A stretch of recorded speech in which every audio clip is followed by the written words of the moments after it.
You're muted. Professional podcaster, everybody.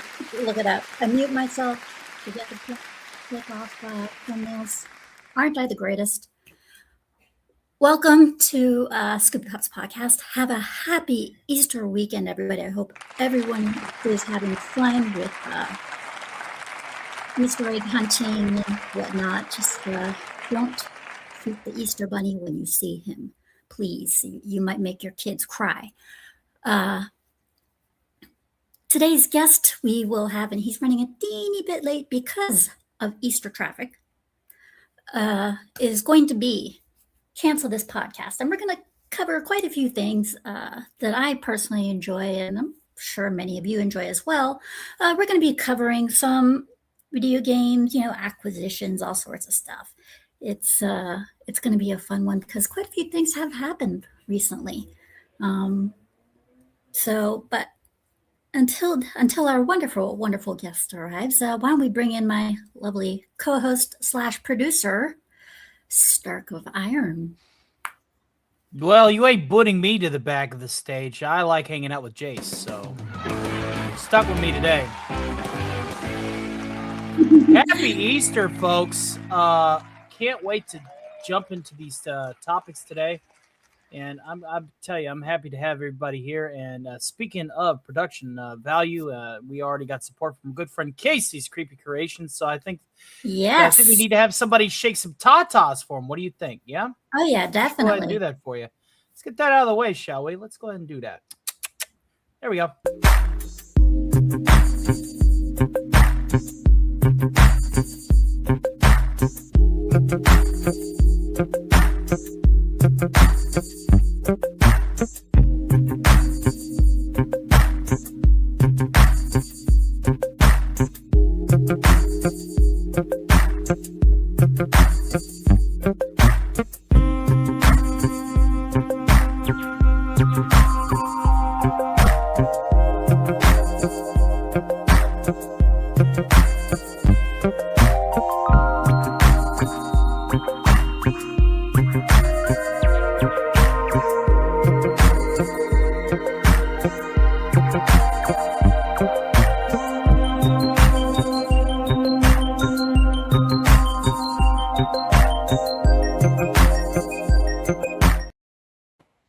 And don't you worry, boys, we are working on some new clips. Within the next couple of weeks, we should have some new membership clips. Working on another girls clip, which might take a while because, it takes a while to get some pretty ladies up on to a nice little clip with some nice jazzy music, if you know what I mean. Wink, wink, nudge, nudge. But yes, we are making some changes. We may even have a different opening. We're working on it. Sorry that I wasn't able to get that to you this week, but we are working on it. Lots of work going on for us, the podcast in the background here. So be patient. We will have a nice, beautiful, different display, hopefully by May or June or whatever. It takes a long time to do this stuff, peeps. So yes, making changes just for you guys. Got to stay fresh. In the meantime, Tony, you got plans for Easter? Absolutely not. I'm going to be the only plan I got for Easter is I'm going to be making a birthday party tomorrow. And by that, this man next to me here, the radio demon, is going to be making a birthday party for some Hasman Hotel friends. Other than that, I'm going to be just working on stuff. But let's not worry about my boring life because the guest of honor is here. Yes, please he's welcome here. Jace of Cancel This Podcast. Yes. Have I ever told you guys how much I hate Easter drivers? like, you know what? I didn't realize until I got on the road. I'm stuck behind this woman for about 10 miles. And when I finally get to pass her, she looks like she may have died 5 years ago and nobody told her. Because she's just like, she's falling asleep at the wheel. And I'm like, are you kidding me? I have places to be. I have shows to attend. And you are taking your sweet time. Lady, you don't have much time on the earth. You need to move. You know, it's bad when you can outrun someone in a grandma mobile in an old ass Ford Ranger. But how you guys doing? Good to see Scooby. Good to see Tony. Good to I hope see you you, all are man. doing well. Happy early Easter, and Happy yeah. early Easter to you too, man. So I'm broadcasting from my panic room / bunker because I was called into work at the last second. It's very dark down there. I was about to say, did you guys pay the light bill? Oh yeah. That's just it's as dark as my boss's soul here. So it's basically like this in the back room. Basically, he's too cheap to replace the lights up there. There's electricity going to them, but no one wants to buy any bulbs. So I've got a little spotlight, and it's dark in here. And I promise you, I'm not under the floorboards or anything. I'm not trying to dodge the draft or anything like that. You're about four decades too late to dodge the draft. I think you're saying. I see a little glimmer of light in the background of some sort. So you have some light there. Just that's the souls that his boss captured from the presentation you just told me about his boss. I'm pretty sure he's a soul eater. They treat me pretty good. I can't complain too much. I mean, at least I'm able to do a show from away. Eventually, I'll even have a better microphone. It just didn't come in today like I had hoped, because for some reason Amazon decided to use the postal service on this one. Fun.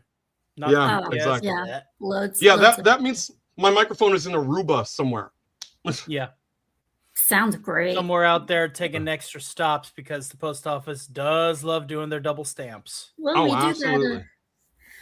we do have some fun topics today. The return of AI. AI's got to be invading every single fucking game on the earth. Oh, wow.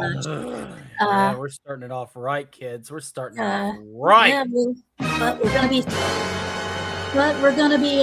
be starting it off right indeed by getting into some games, because we also got Shift Up and games and everything. But yeah, we got some games from this April that we got looking forward to. Nice. One of them just came out, Darwin's Paradox. I don't know if any of you guys have played it. I don't know if any of you guys in chat or you guys here. It is a fun game. It is basically an octopus and his buddy get kidnapped by UFOs and taken to a food UFO food company. UFO and all these aliens are disguised as humans.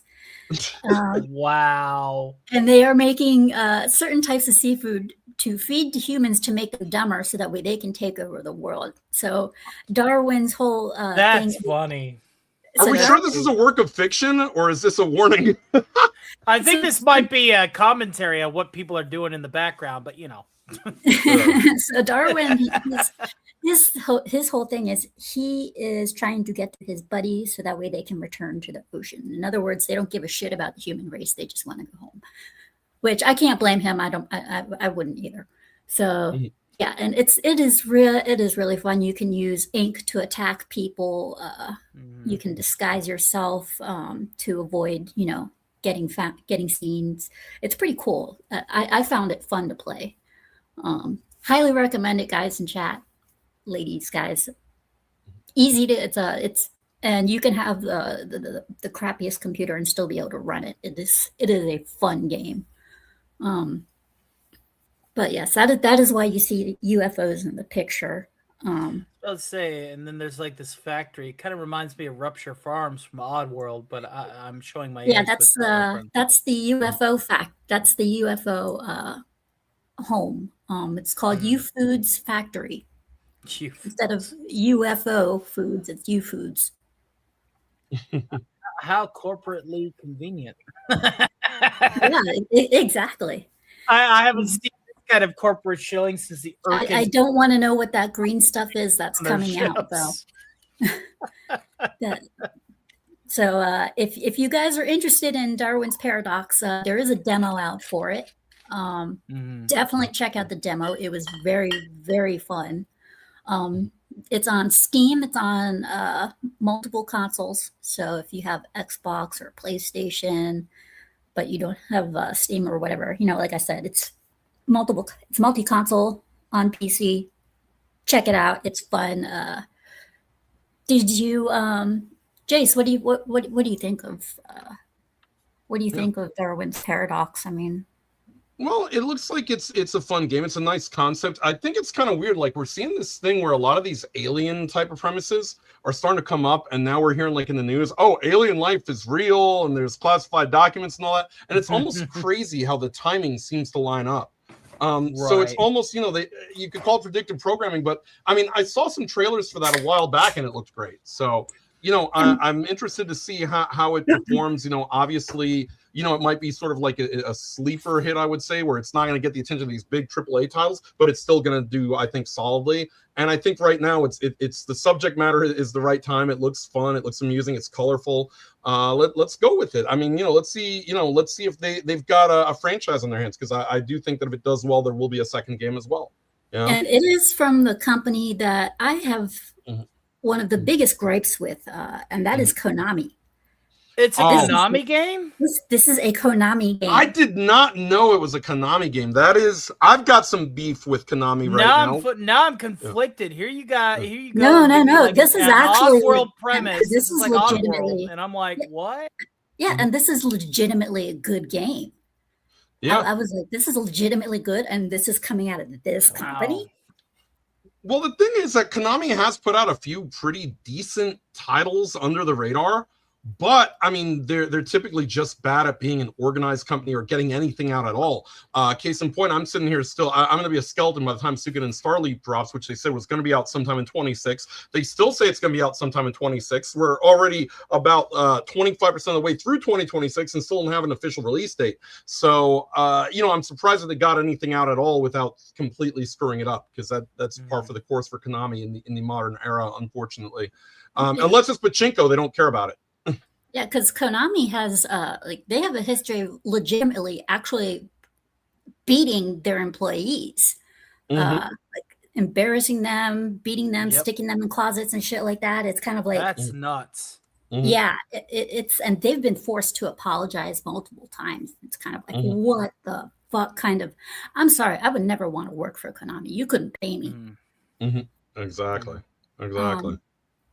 Another one that's coming out this month, Pragmata. That one is action puzzle solving. Think of along the lines of maybe, as far as the play style goes, think along the lines of a little bit of Metal Gear Rising plus a little bit of Ghost in the Shell from the PlayStation 2, the most recent Ghost in the Shell PlayStation 2 game. You can hack your enemies, so you can the little girl will hack the enemy shields, so that way you can kill them with your actual gun. And I played the demo for that. It's promising. I don't remember. Is it like Halo with bullets? No. Is it similar to that? No. What kind of puzzle solving is it? Puzzle solving in the fact that she is basically she's an android. And you use her to hack into the enemies to take down their shields, sometimes even paralyze them, and hack into doorways and stuff like that. Neat. This one has my interest in the fact that it's a new Capcom IP, because Capcom it's Capcom. Thank you. Yeah, they've been notorious for just only focusing on Resident Evil remakes and Street Fighter. So it's very interesting to see them focus on something that's brand new. Obviously, there must have been some internal discussions that they need to do more than just Street Fighter, Resident Evil, and Monster Hunter, because you also saw, like, at the Game Awards, this past Game Awards, all of a sudden they're bringing Mega Man back out. They finally remember that Mega Man even exists, and they've started to do something with that franchise. Now you see an all-new franchise in Pragmata, and I'm interested to see where that goes. I think that Capcom does need to create something, new and different. They also need to use a lot of the franchises that they've left by the wayside. So it's going to be interesting to see how they go about this. I think that marketing is going to be a big deal too. I mean, I think that when I look at the game, I think that normies, who are not like acclimated in the culture war as many of us are as content creators, might look at this and say, this is actually a pretty decent looking game. I want to try this out. But Capcom has to get word out there. You can't just sit there, churn out a game, and then just go, oh, it'll sell. That doesn't work. You have to do your advertising and marketing on this. The gameplay is pretty on point, meaning you have to really focus on what you're doing with the gameplay, which is something that I like, because there's not a lot of games out there that do that anymore. And I might be a little bit biased on this one because the little girl looks exactly like my youngest niece. Well, I like the sci-fi sort of space, robots, technology, like the motif. The aesthetic is really nice. Like it does catch you, and I think that works. And you've got the little girl, and it's like, oh, little girl's so cute, until she's like, hacking a computer and probably blowing one of these monsters up, one of these robots. I think it works. I think people look at this and say, hey, this is kind of a cool concept. You know what? If I had a niece that was doing all this stuff and she's like, oh, that's so cute, and then everything started blowing up, I would most likely be like, I'm even more proud of her now than I am before. But the creature is inside out, and it exploded. the enemy is inside. Oh, my dear niece, I love you even more than I did before. Come hug your godmother. Exactly. Well, this is the first time that I've heard of this game, so I'll definitely give it a fair poke whenever I have a machine that can run it. Yeah, both of these games were introduced in Sony's State of Play, which I was actually surprised, because the particular State of Play, which was last year that they were showing it in, I think it was one of the, one was in spring and the other one was later on. Weren't exactly in particularly impressive ones, but there were ones that stood out, and in those State of Plays in particular, those two actually did. And another game that really stood out is Mouse PI for Hire. If you hate Disney, this is a good game for you. I love this. I love the fact that they lost the sort of, like original Mickey Mouse rights, to the fact that people can now sort of infringe on the IP, so to speak, and make these offshoot games. And these are always so fun. I love the old cartoon aesthetic. And maybe I'm showing my age in doing so. I promise I'm not a boomer. I grew up with a lot of boomer, Disney cartoons. That's okay. That's okay. I'll take the boomer role for you, even though I'm the Gen Xer. It's fine. There you go, Tony. It's fine. It's fine. I still pop in Unreal and Doom 93 and Quake classic. Speaking of first-person shooters, Mouse PI. I'm looking forward to that one. And for those of you interested in Pragmata, that comes out April 17th. And Mouse PI, I think, comes out not next week, but the week after. Oh God, yeah. Mouse PI comes out April 16th. Now that's on that right there. I mean, those two are on my wish list. It's like, I am keeping an eye on those, because Mouse PI, it's first person shooter. Now, I am not a fan of first person shooters, because they kind of make me wonky, and sometimes they make me nauseous. But this, I hate Disney with a passion, and it gives you the chance to just kind of like run around and shoot those old time Disney cartoon characters. So for me, it's kind of like, yes, see, I will do it. I will do it. I'm not a fan of FPS, because I feel like most of them are basically, if you played one, you played them all. But when you have a unique aesthetic like this, changes the entire game for you. You've got this old-timey, like Disney cartoon aesthetic. You've got the FPS style, like you said. We've got a lot of anger at Disney. They've ruined a lot of IPs, from Star Wars to Marvel to everything else. This is a great, this is going to be therapeutic. This game is going to be therapy for some of us. The guns and stuff. Say more. Yeah, and the guns, they're very cartoony and everything. And when I first saw this when I first saw this, I was like, first thing that came to my mind was Who Framed Roger Rabbit? And I was like, it just came to my mind, all the cartoon weapons in there that were in that movie. And I was like, it was just the first thing that came to my mind was, I can do this. Yes. And so Now, I am so stoked for it. the thing that I want to give Mouse PI some love for is in the trailer. If you watch the trailer, you see a lot of that retro futuristic, like Wunderwaffe level weapons. Like there's laboratories with like zap guns and stuff, and it's all catered to that noodle arm era of animation. It's legitimately retro.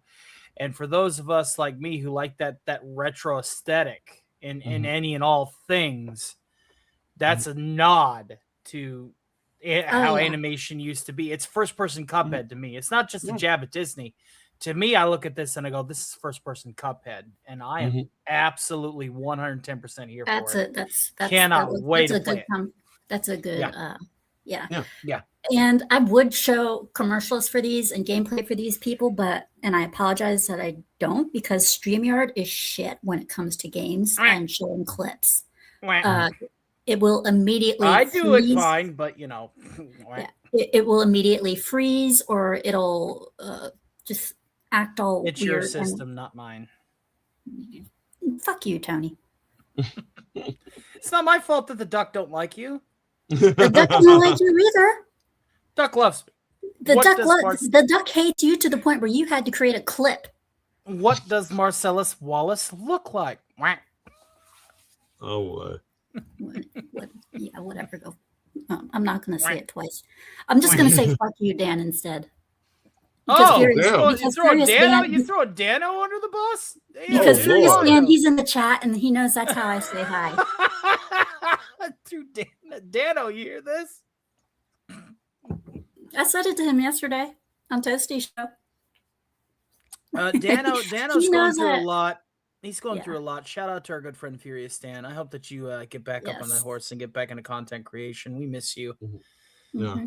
I want to give you, like a master class, or at the very least a crash course in content creation 101 streams versus uploads to try and salvage your analytic, because 14-hour streams just ain't going to do it, buddy. You got to find a happy medium.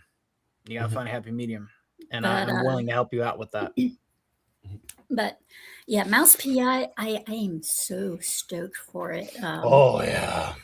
I cannot wait. And I mean, earlier today, for this next game, earlier today I was playing it, and I was having so much fun with it because the gameplay is just so great. Solid. And that is Morbid Metal. This too has a demo up on Steam. It goes up on sale for early access play April 8th. If you are a Devil May Cry fan, or a hack and slash fan, or just a fan for overall fast gameplay that's tough but not overly complicated, this is a good game for you.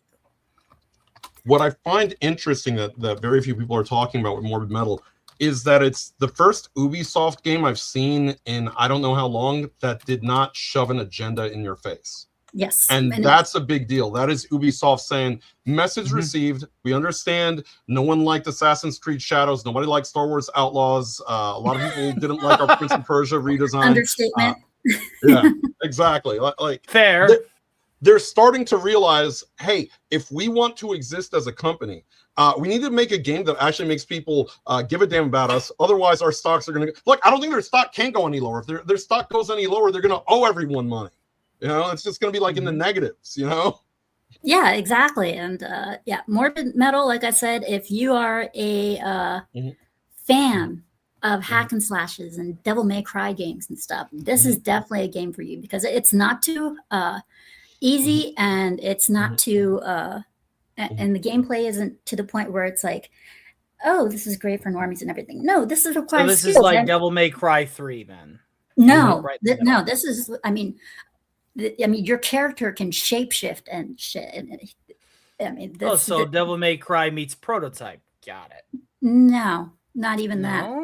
No, not even that, sweetie. It's got a lot. This game has a lot to it, and the gameplay is so much fucking fun. I cannot wait for it to come out. Even Kata is like stoked, and he's hard to please. False. You can please Kata. It's just 1 foot before the other. If you catch my drift, just throwing that out there. Shout out Kata. We love you. But yeah, a lot. and for those, and I know I am not a fan of Souls games, Tony. I don't want to hear it. I know what you're thinking. You hear it that loudly, huh? Yeah.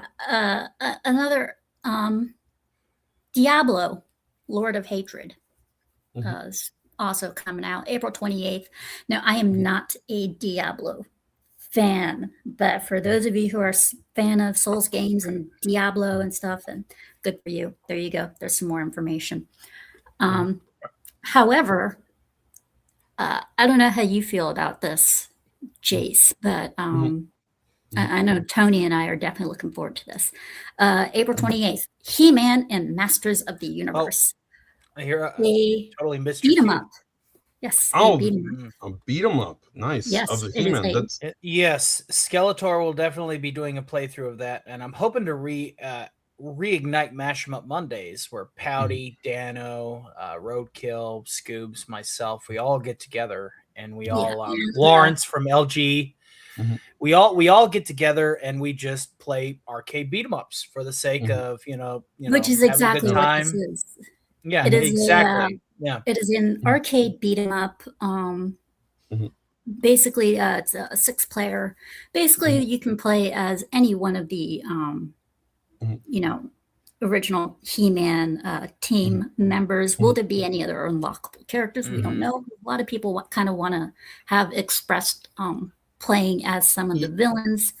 I doubt that will even happen, but you never know. I mean, you never know when it comes to games. Some of them just. I love how the Shredder's Revenge, did so well that it revived the beat 'em up genre. It did. It really did. You've got everything from He-Man. You've got a Power Rangers game. You've got the Marvel games. You've got Karate Kid. I even saw which sort of flew under the radar. I think Brawl Brothers just had a new beat 'em up, which is an old SNES beat 'em up in that Final Fight Streets of Rage style. But I love that the beat 'em up genre is back because that arcade style was awesome. There's so many IPs you could just apply that to. And Scott Pilgrim EX Shadow release. Scott Pilgrim EX Shadow release. I played through it. I absolutely loved it. It was short, but a lot of these games are. That's why they're priced at $30. Yeah, I missed out on Shredder's Revenge because it was not out on anything that I had. But however, I do have the beat 'em up collection for all the Nintendo games. So I do have the classic one and everything, which I absolutely adore and hold very sacred. You go through Turtles in Time at some point, then for sure. But it's very fun. He-Man, Masters of the Universe, Dragon Pearl of Destruction. That's a good beat 'em up. It's coming out soon. I highly recommend. Go and give me some Skeletor content. I feel like most He-Man fans are more excited for that game than they are of the upcoming movie. Hey, what was your first clue? Exactly. What was the first clue? What was your first clue? Yeah, 2 words. I swear to God, though, if they make Skeletor talk and the voice that they have for that Skeletor is that voice is so bad. Is Jared Leto, I'm gonna fucking lose it. I'm gonna return the game. I'm gonna be like, no, you just killed the game for me. You killed the experience, man. Why? Oh my Lord. Whenever that trailer dropped, I had Skeletor react to it same day, and he's like, "What?" We also have coming out April 30th. Now, a lot of people are on the fence about this one because a lot of people are just kind of confused. They don't know. Some people don't know what it is. Some people don't know what to think about it. And that is Saros, which comes out April 30th. Now, me, I'm completely off the. I know that I don't want this game. But it is for those of you who are interested in it. It comes out April 30th. Now, hack and slash, it is not, but it is definitely action adventure. Via appearance, it comes across to me more as like you're going to have a Souls-like difficulty when you don't need to. but Mhm. yeah, that's also coming out soon. But Morbid Metal, Mouse PI, those are definitely some, and Pragmata, those are some definitely popular ones that people are definitely looking out for April. Oh yeah, absolutely. It's gonna be fun in the bun. Oh yeah, the April is definitely turning out to be. I wasn't surprised. I mean, I am, but I'm not surprised that April actually had some good games coming out, and I'm looking forward to. So far this year is looking promising for games without the message.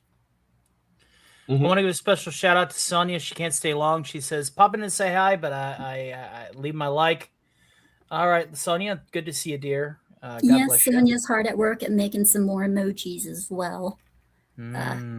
Yes, we're gonna have I one. would. You know what? I wonder what it would be like to have an art team. I got to do all that stuff myself. I know she loves doing this stuff, so I asked her to make a few more. We got some coming in for Cassie and Zalosi, mod with the most from the East Coast. So yeah, he's finally getting his own. So yeah, like I said, we're getting stuff throughout the month and next month and stuff. But anyways, yes. Are there any games coming out in April that you know of, Jace? I mean, that have caught your attention? I mean, not particularly, but then that's because of the fact that I sort of stick to my niche of RPGs. So it's like there's not that many that are coming out. You know, and the ones that are coming out, like I mentioned, Konami has a game that's coming out in 26 that haven't even mentioned like once. They didn't mention it at anything, even though it's going to be on console, even though it's going to be on mobile, it's going to be on Steam, it's going to be everywhere, which was Secret and Starleaf. That's about the only game I think I'm looking forward to this year. Maybe the another Eden game that's coming out that's going to be an offline instead of a mobile gacha, which I think would be better. I think that we're seeing a pivot away from a lot of these mobile gachas, or an understanding that at least if you're going to end of life a game, you have to preserve that game. So I'm glad that that's happening. But, you know, most of all, I mean, as I've said before, I've always been a proponent of playing what's on your plate already. And I've got a backlog of over 100 titles from the past 20 or 30 years, to the point where I've always said that I can be content. Look, the entire games industry can burn down tomorrow, and I would be fine. I have 115, 120 games that I got to get through. Most of them are $60, $80. Join the club. 80 hours a pop. Yeah. Join the club. Yeah. You know, we already got our games. You don't need any more. Yeah, I have a dozen games. I have a huge backlog, and it's kind of like I have to find them first. Yeah, and I mean, I've got no pirate hat, but the recent developments where the internet has thwarted de novo have also now made that backlog even larger when I do want a modern game, because that's now a thing that de novo has basically been thwarted. And to unthwart it, Microsoft would have to spend about $10 billion to help de novo out, because they would have to recode all of Windows in order to prevent the new method for bypassing de novo that the hackers have created, which now begs the question, why is anyone paying for de novo to be on their games? Oh, God. Yeah, for me, my games, I'm a big supporter of physical content.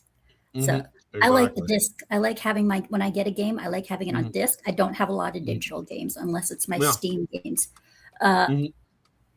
I like the fact that there's been pushback. There's been pushback against them not putting the games on the disc, or those key cards from Nintendo. I love the fact there's pushback, because that's ridiculous. Yeah. It's, you know, I want a physical copy if I buy one. The only problem with me in my backlog is I have a big box full of all of my games, and the only problem is when I moved, I managed to pull out some of those games, but I don't remember where I put the box that had all of them. So right now I only have access to the games that I was able to pull out in time before we actually settled in to the apartment we're at. So it's kind of like I'm stuck with the games that I have from PlayStation Plus, and now I'm stuck with the games I was only able to pull out. And luckily, some of them are like ones that I've played so many times it's not even funny. But they're legitimately fun to play. But for Darwin's Paradox, you know, that was one that I had to download sadly. Mhm. But if Mhm. these other three, if they come out with physical, I'm definitely gonna get like the fucking Mhm. physical disc version of it. And if I do recall, No Mouse kidding. PI Yeah, isn't well, I going to mean- be like 50. If I do recall, Mouse PI will not be like will not be $50 to $60. Thank fucking God for that. Yeah, I think I bet you, saw what, in like the- it's $29.99. gonna be short. I'm Yeah. gonna go ahead and call it. It's gonna be a short game. It's gonna be like, Oh, it is. eight, maybe 12 over maps. Be It's done with it, it's on like, sale right now for Steam. I think for $25. Nice, not bad. I think. Don't quote me on it. Mhm. I think. I know that. The value you're going to get from Mouse PI is going to be the difficulty of play. Oh yeah. If you play it on a higher Pragmata- difficulty, you're going to get killed easier, and and Darwin's that's going to be the Paradox. gimmick. Yeah, Darwin's Paradox. It's a short game. It's relatively short. It's not very long. Yeah. Pragmata, Morbid Metal. Those are supposedly 20 to 30-hour games. Yeah. And that I like because if it's going to be, if games are like that long, then that tells me they're going to be hard or they're going to have a lot of story. Yeah. And even if a game has a lot of story, I don't care. That means it has a reason to push in the type of gameplay that they're using. Exactly. To me, story's critical. Cases, yeah, and in some cases, it may even mean multiple endings. And when it does that, that's great because it gives you more reason to do to play it again because you want to see other options. I remember I played Stellar Blade constantly just so I could see every single ending. Right. So yeah, I like it when you have a good. And it seems like a lot of the games that are coming out right now have been a mix of 8 hours to a little bit longer, which I kind of like. Because I mean, if you get a game that's only like about maybe 5 hours, and they charge you what $60 or something like that, no, no, Fair. he doesn't like. Fair.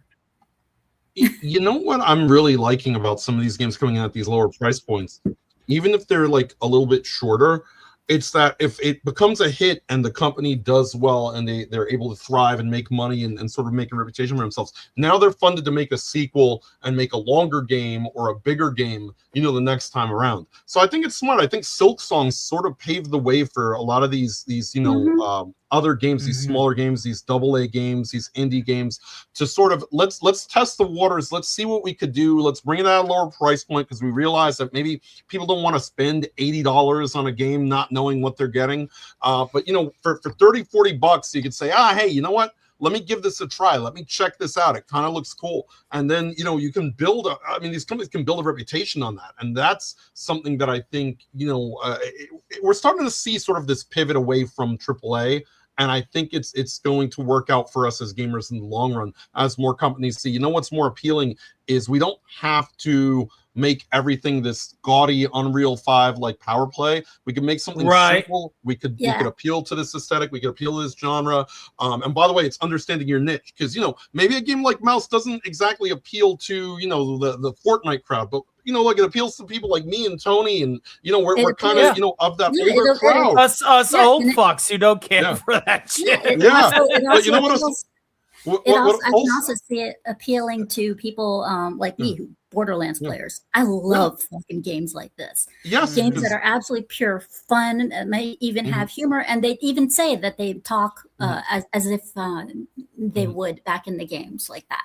I mean, back in the cartoon games like again, that. Don't have Alistar quote it. He'll be judging that for sure. I was not an FPS guy, and I loved Borderlands 1 and even Borderlands 2.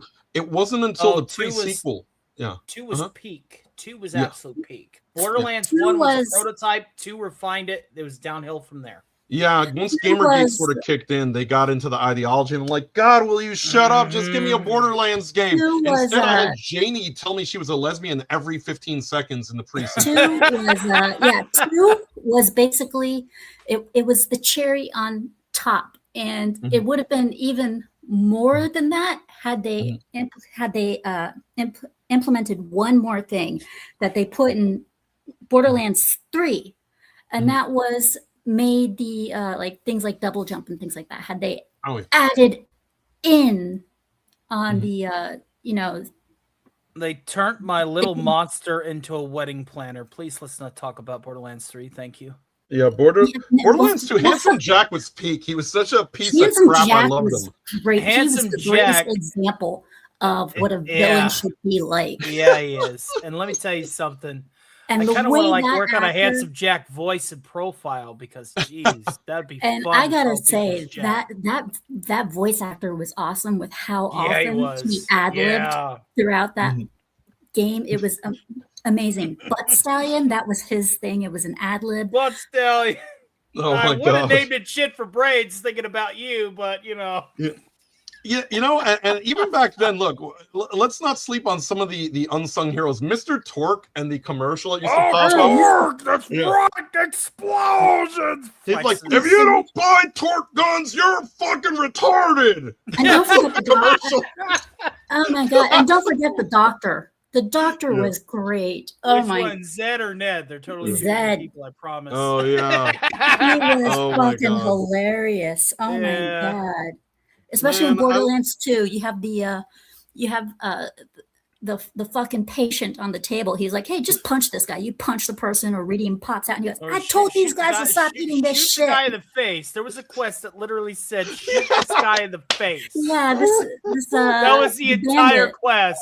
Yeah, the bandit was just running around going, shoot me in the face. Shoot me in the face, God. You shoot him in the face. Shot him in the face.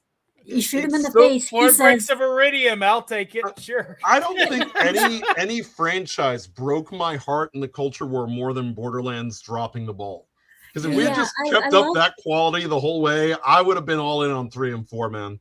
I loved the shoot me in the face quest. Was probably my favorite because as soon as you shoot him, he says Tales thank you and then dies. Tales from the Borderlands was fun. Yeah. Tales of Borderlands was also a lot of fun.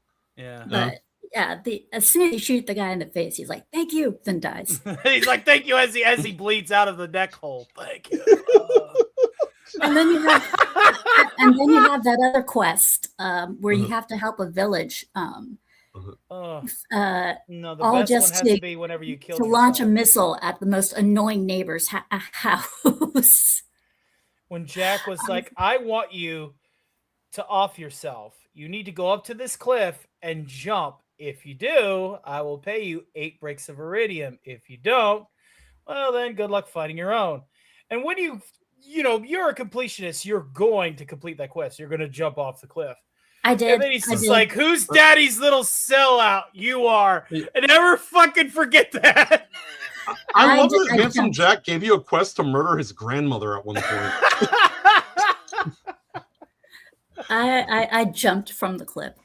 I was like, of course we did. That's 8 bricks of iridium for 1 life. Of course I'm going to do it.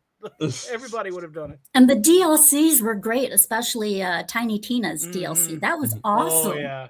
The Dungeons and Dragons DLC that she had. Oh my God, that was hilarious. I'm going to blow up the ocean. Flexes. I miss when Borderlands was peak. Borderlands used to be good. And we're finally starting to get some games that are like that again, with the exception of Borderlands 4. Fuck that game. And Trunks. Hey now, look at this. 5 people coming in hot. That's going to get you one of these, sir.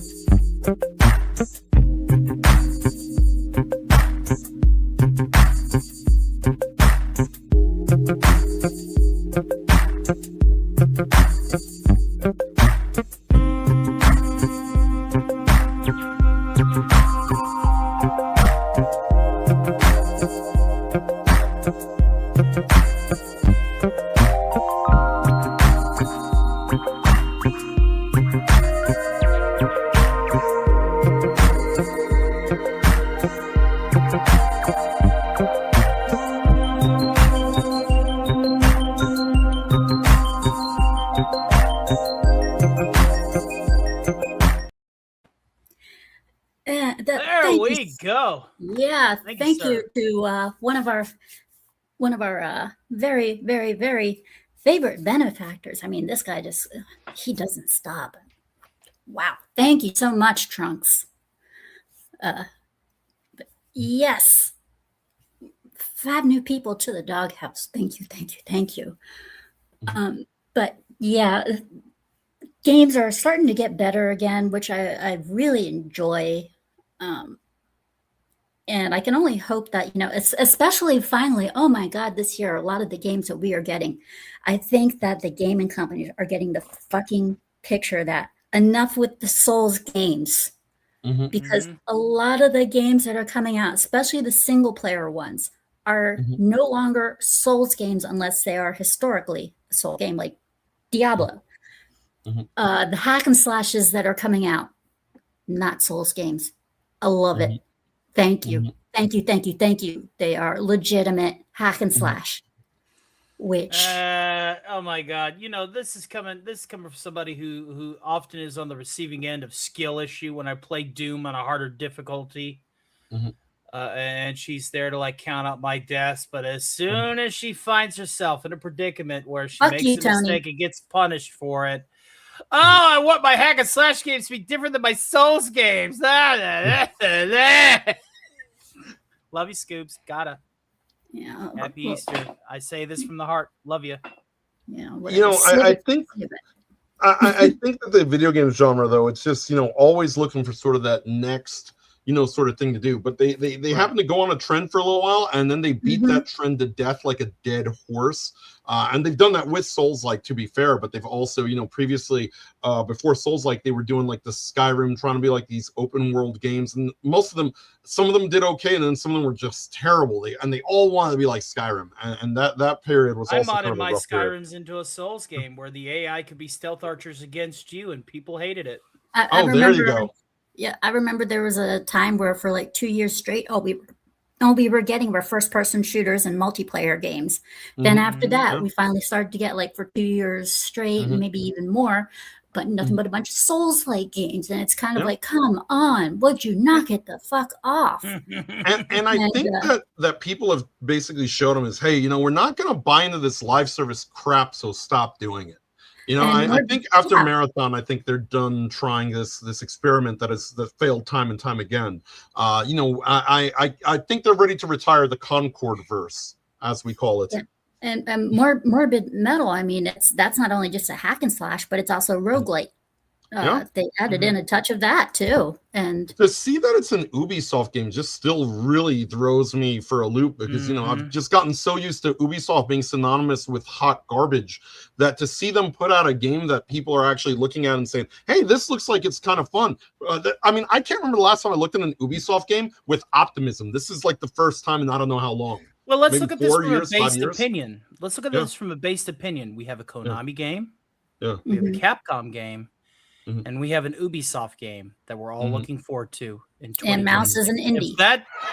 If that doesn't speak volumes that people are starting to slowly get the hint, I don't know what does. Oh, absolutely. And not only that, is Darwin's for a Konami game is legitimately fun. It's probably the most entertaining, most fun one that I've played it from Konami in a long time.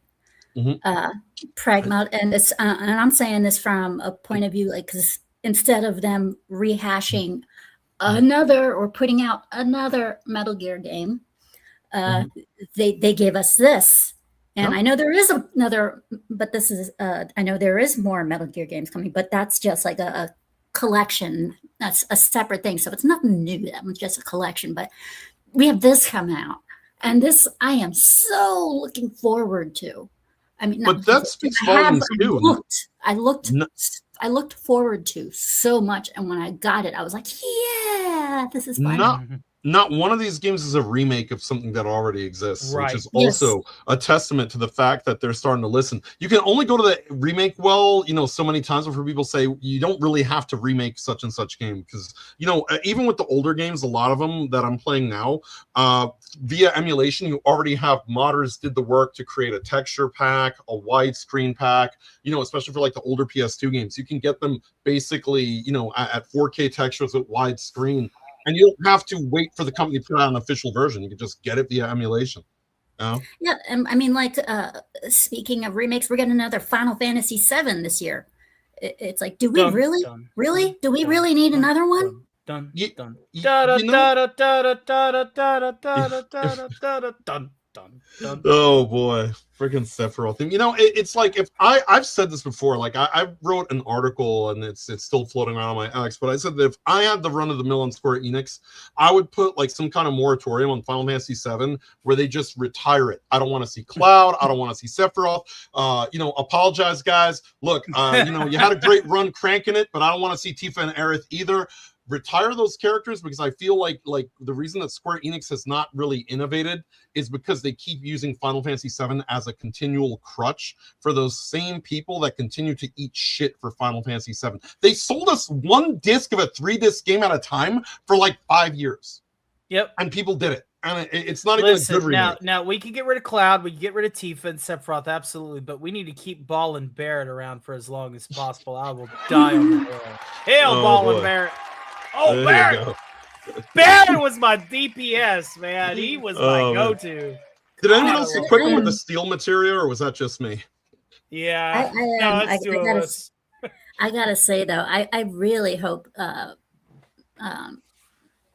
these Pragmata, Mouse, and Morbid do well. I hope the other games that are coming out are well. I am hoping and praying to get that He-Man does well. Yes. Oh yeah, Scoobs. If you need help getting it, so far I've had pretty good success this month. I'll hook you up if I can. But yeah, I'm hoping, and I am hoping and praying that game does good, because I mean, yeah, a lot of beat 'em ups aren't getting the love that they deserve. Scoob also knows the Skeletor Muse, so there's that too. Mm-hmm. But yeah, it's I'm hoping that comes out looking good. Roadkill 101 says, I resigned from gaming. I'm about to go to random caves, abandoned mines, and people's backyard sheds and draw on the walls. It's a thing. Oh boy. Speaking of it's a thing, a new thing that's happened though. Unbound and Shift Up have teamed up.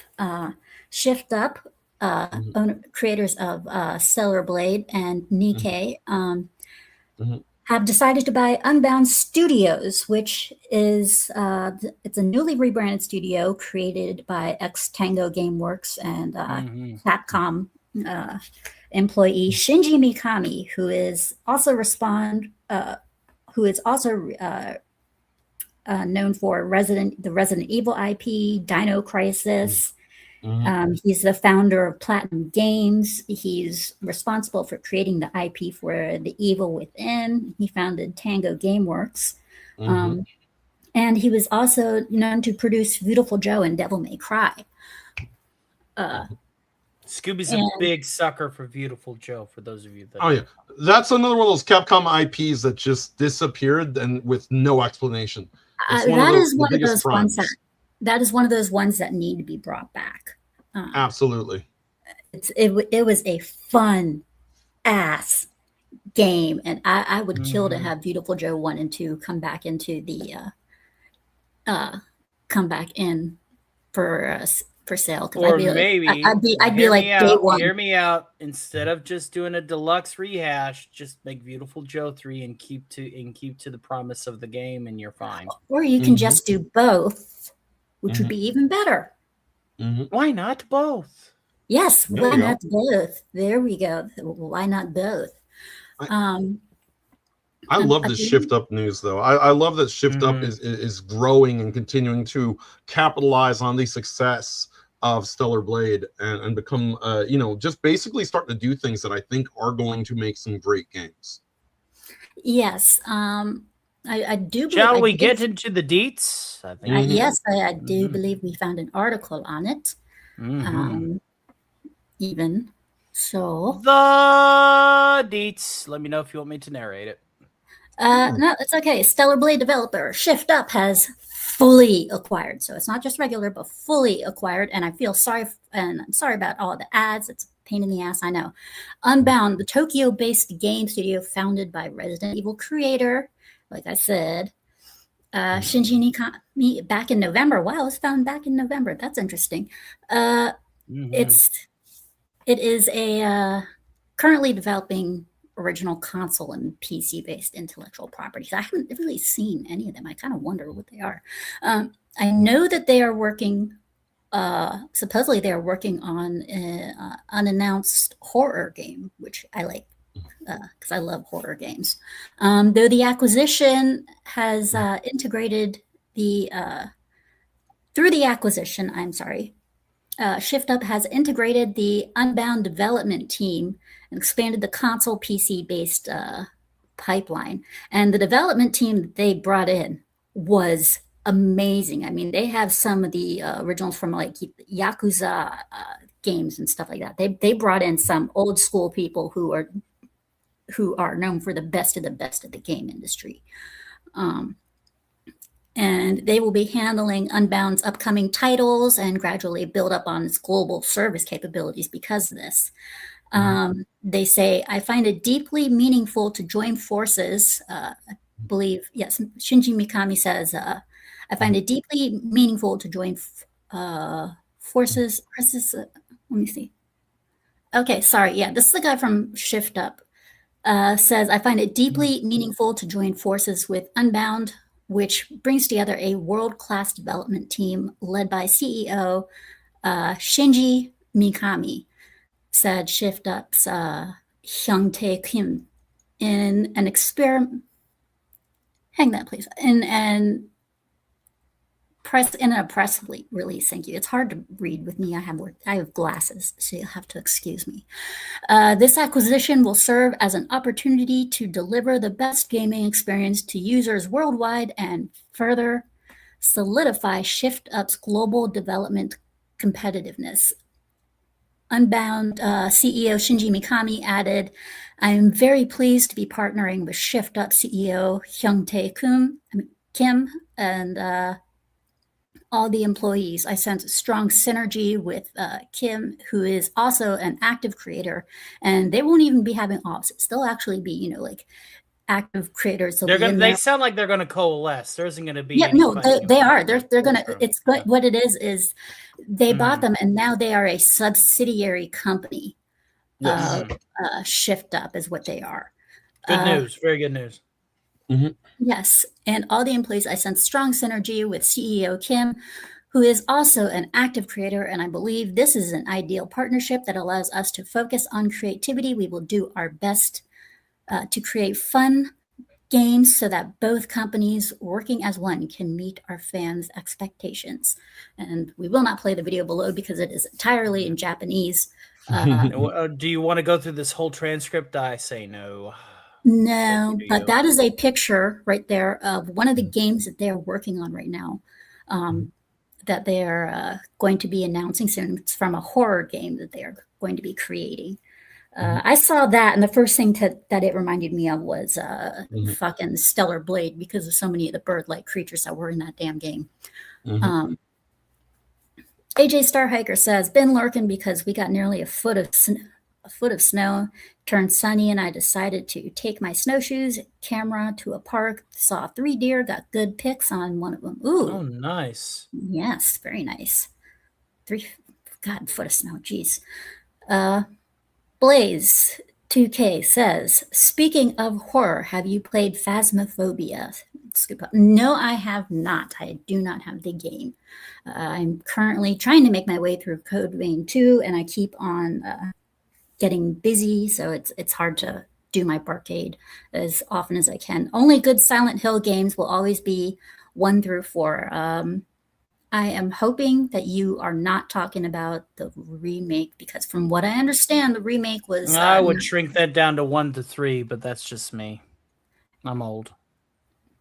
Yeah, I mean, Silent Hill F was pretty decent. I liked it, but then again, I'm new to the Silent Hill games. So, Papa Stitch says, I did not have Silent Hill cards. I saw it. Oh, God. Oh, my God. Marvel Pyramid head with the oversized head over like a little cartoony go-kart. Oh, the fun that could be had. Oh, that's happening. Oh, I'm gonna hit up some of my modder friends. That's gonna be a thing. God, You you screwed know up, what's sad? Maverick. You You screwed know up. what? If they had kept the game Mod Nation Racers, which I absolutely adored, that was one fun ass Sony exclusive racing game. I bet you anything. Somebody would have done that. Right. Because those characters were drivers. They had big heads and then small little bodies. I mean, yeah, I bet you anything somebody would have done that. And yes, please consider liking, subscribing, member, and sharing. Because we're trying to get to 600. But anyways, there's a close up on the yes, looks like a biblically accurate angel, but it's made out of crows. Ooh. Yes, it's definitely got feathered anatomy. I mean, this is the kind of shit that you saw in Stellar Blade with one of the enemies. Not Raven, but the enemy that you go up against that kills. I mean, actually, technically it is Raven, yeah. Raven, who kills Eve's friend, Taki, but... yeah, I can definitely see this. And if it's not part of a horror game, then I can only see it as only be Blade 2, maybe. But yeah, that's a fun bit of news. And I like Shinji Mikami mainly because you're talking to a Beautiful Joe fan and especially Devil May Cry. So I'm hoping for the best out of this team up. Absolutely. We had good news. Yeah. I think that it says a lot that they sort of, have come into their own as, independent. They sort of rely on Sony a little bit to get, Stellar Blade up and out. And then they've sort of branched away. They've now, sort of been successful enough that they don't particularly need to be beholden to one company, which you never want to put all your eggs in one basket or you end up like Square Enix. And so now you're starting to see them, put their ducks in a row because there are a lot of survival horror, enthusiasts like Maverick in the chat is a great survival horror enthusiast. But, they're feeling a little jaded that everything is either a Silent Hill remake or a Resident Evil remake. And once in a while you may get a new game in those two franchises, but it's one of those genres that I think is ripe for the taking if you just innovate something brand new. And I think that with the talent that they have acquired in this partnership, they have all the talent in the world to make something really impressive. And I think it's whatever they come up with is gonna blow everyone's minds when it hits, just like Stellar Blade did. Because they're bringing in. I mean, Unbound even has people who worked on the original Prince of Persia games, and of course you have Shinji Mikami who's going to be helping out with those games. And he brought us, like I said, he brought us Resident Evil and even the original Resident Evil 4, and that one was the highest grossing Resident Evil game. And then of course you also have Dino Crisis, which he brought us, which was great game as well, and which was disrespected by Capcom for how many years now. And you see it. And the one thing about Shift Up is you see, and this is one of the things I think is the most important, is Shift Up, and everybody involved in Shift Up is enthusiastic about gaming. They're not looking at it like these other people are. Like, we need to get our environmental social governance score up, guys. We need to make sure that we cater to moms 26 through 52 or whatever the hell these, they're not doing all this PR, HR, LinkedIn mumbo jumbo. They're just like, let's make some good games, and they're doing it. Well, that's where your Stellar Blade, they did have to bend the knee. A little bit, yeah. A little bit, not entirely, but a little bit. And that a lot of the changes that they made for Stellar Blade pissed off a lot of the fans. And I mean, and in some cases, in some areas they fixed it, and in some areas they didn't. But to be fair, I think a lot of those changes were the result of Sony being Sony, not Shift Up wanting, Well, not just Sony being Sony, but also people bitching at Sony and Shift Up simultaneously. So they were just kind of like, there's only one way to shut the hell up, shut these people the fuck up. And these are the people they were trying to placate, are the people that don't even buy the damn game. Exactly. Well, that's par for the course anytime you have these corporates. But once Shift Up has been liberated, I think we're going to get a different story. Just like the game came out on PC, and that they've been very enthusiastic and welcoming to the modder community. They have not tried to do what Capcom does or what Square Enix does and gaslight the modding community and be like, no, you can't mod our game ever under any circumstance. They'd be like, I love the mods. And of course, some mods are tasteful and some mods are a little after hours, but I've seen some of those some of the after hour mods, and they're kind of like a little crazy. Adult entertainment mod. But they're giving people the freedom to do it as opposed to a lot of that sort of mumbo jumbo. So in that regard, I think Shift Up as now an independent can work with anybody they want to work with. They can put stuff out on PC.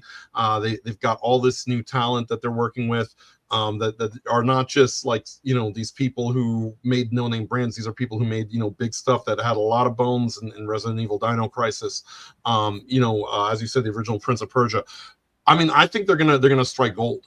My only fear is once they strike gold, as not to be a pessimist like Digny, but as he would say, it's all downhill from there, because once you strike gold, there's nowhere else to go but down. Well, he was also he was the founder of Platinum Studios, and Platinum Studios have come out some damn good games. And they're known for, as far as their games go, they're known for having very fast-paced gameplay. And he was the director of Vanquish, the video game Vanquish, and that was a fun game. The gameplay on that one, though, super fast. I mean, you really had to pay attention to what was going on. There were times where I was like, "What the hell am I doing here?" But yeah, they have this is definitely a Cinderella team up right here. You have a studio, and I got to say, Tango and Capcom, they lost. It was when he left, it was their loss. Absolutely, big time. It was definitely a big loss. I mean, since he left, look at how the Resident Evil games have been. Absolutely. It hasn't exactly been the world's greatest. Kind of like when Kojima left Konami, and the Metal Gear games that came out were kind of crap, and everything that they've used has just been rehash. Absolutely.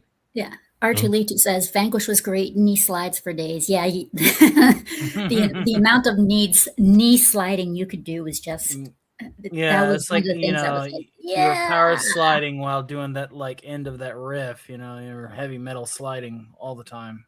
Oh yeah, that was one of the things. I mean, that was crazy. Trunk says Shift Up still makes money from Nikkei, which this month made 11.9 million. That's a lot of money. Ooh, that's pretty good.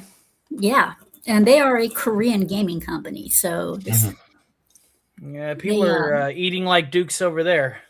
Yeah, yeah, and I think it's because of them that they're Korean games and stuff. They're finally being noticed and brought out into the regular gaming scene.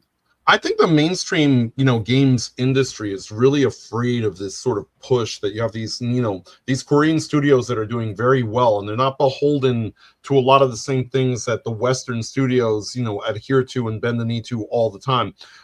You also have a lot of these Chinese games that are coming out, by these Chinese developers. You have, Japan is starting to pivot sort of back, especially because politically their prime minister has sort of pushed them like, do not, adhere to Western culture and values. You have to adhere to Japanese culture and values when you create your content. And you're starting to see the results of that, but you're also starting to see a modern, the modern audience, journalists out there are starting to be very afraid of that. We see that with Crimson Desert. We see that with Shift Up, with Stellar Blade, and how mad they got about it.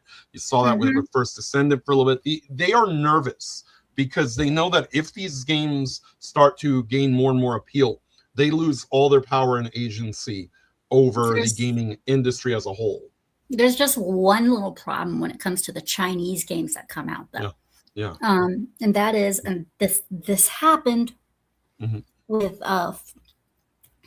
Wu Chang Fallen Feathers. If you have so much as maybe a touch of history to it, Hey, or if it Steffi. takes place in a certain amount of at a certain point in time in history, they will have you remove it. Like they will have you alter the game severely. And Wu Chang had a lot of promise, but when they found out what dynasty it was going to be in and whatnot, they had them remove the story. And so then you had you ended up with a game that had no story, no bosses in particular. You had no idea what the fuck to do, which is why for me, I just run around going after bosses and enemies, and half the time you hear me when I play the game, I'm like, what the fuck am I supposed to do? Yeah, that's true. You know, but I mean, Scoops, I know this conversation's phenomenal, but we can totally drop off one of these topics in the end if we want to wrap up in time, because we're already an hour and 15 minutes in. Your call. But just got 2 topics. It's like with Shift Up and Unbound, it's kind of like we got to be careful with some of these games that they're going to make, like especially for, like I said, for the Chinese games. That some of them make me really, really nervous. I mean, they can be really great when they come out, and in some cases, they may just change the game just to, like, if it's Japan and it's a game that's gonna cause problems with China, they may alter it just to appease them over there. And that's the problem with gaming, is you can't please everyone. Yeah. Which is sad. Well, I've said before, one thing I think the games industry really needs to do is realize that there's nothing wrong with appealing to your niche. And what I mean by that is essentially like, I think the big, mistake that the games industry has made is they've tried to appeal to everybody. But you can't, like you said, you can't please all the people all the time. But there's nothing wrong with appealing to a niche. Like, one of the things like they, that they were complaining about with Final Fantasy was, oh, we can't get the younger audience. Well, the average RPG player is 42 years old. So maybe try to just appeal to that demographic, because that's where your bread and butter is. You don't have to appeal to everybody, but you got to appeal to groups of people that will just support your game, die hard, enjoy it if you make a good game for them. When you try to appeal to everybody, what happens is in reality you appeal to no one. Yeah. You end up with a Western game. Exactly. You end up with Deborah Wilson with her realistic likeness and everything.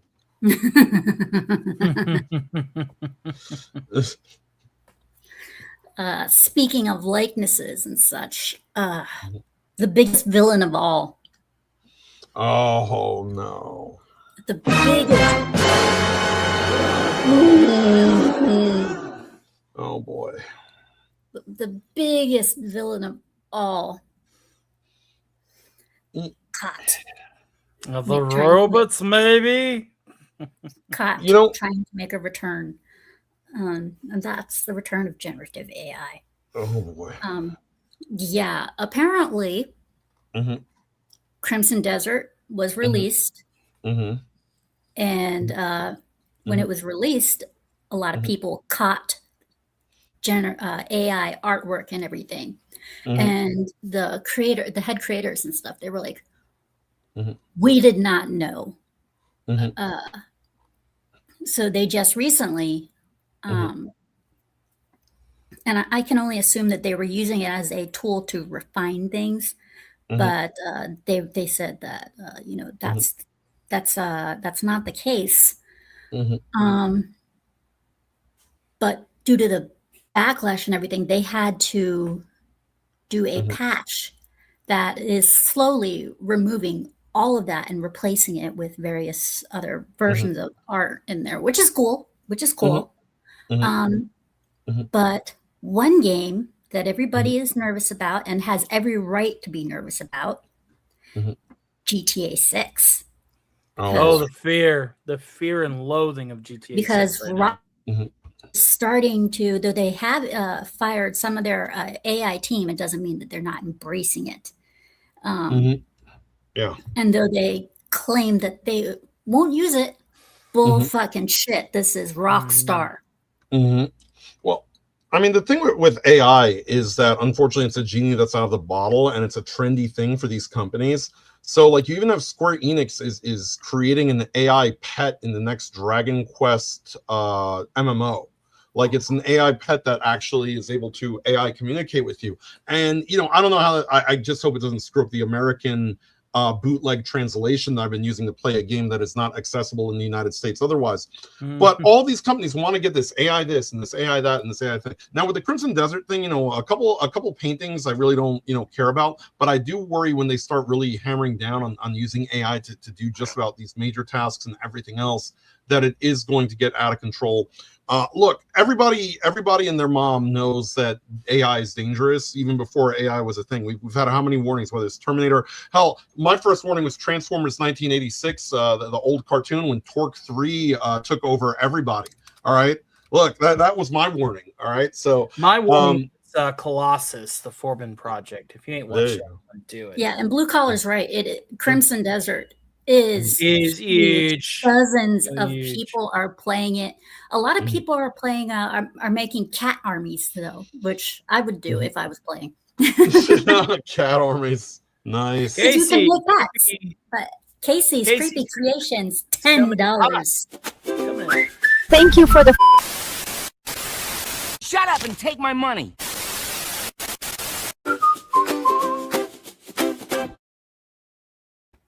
Coming in hot. Thank you, sir.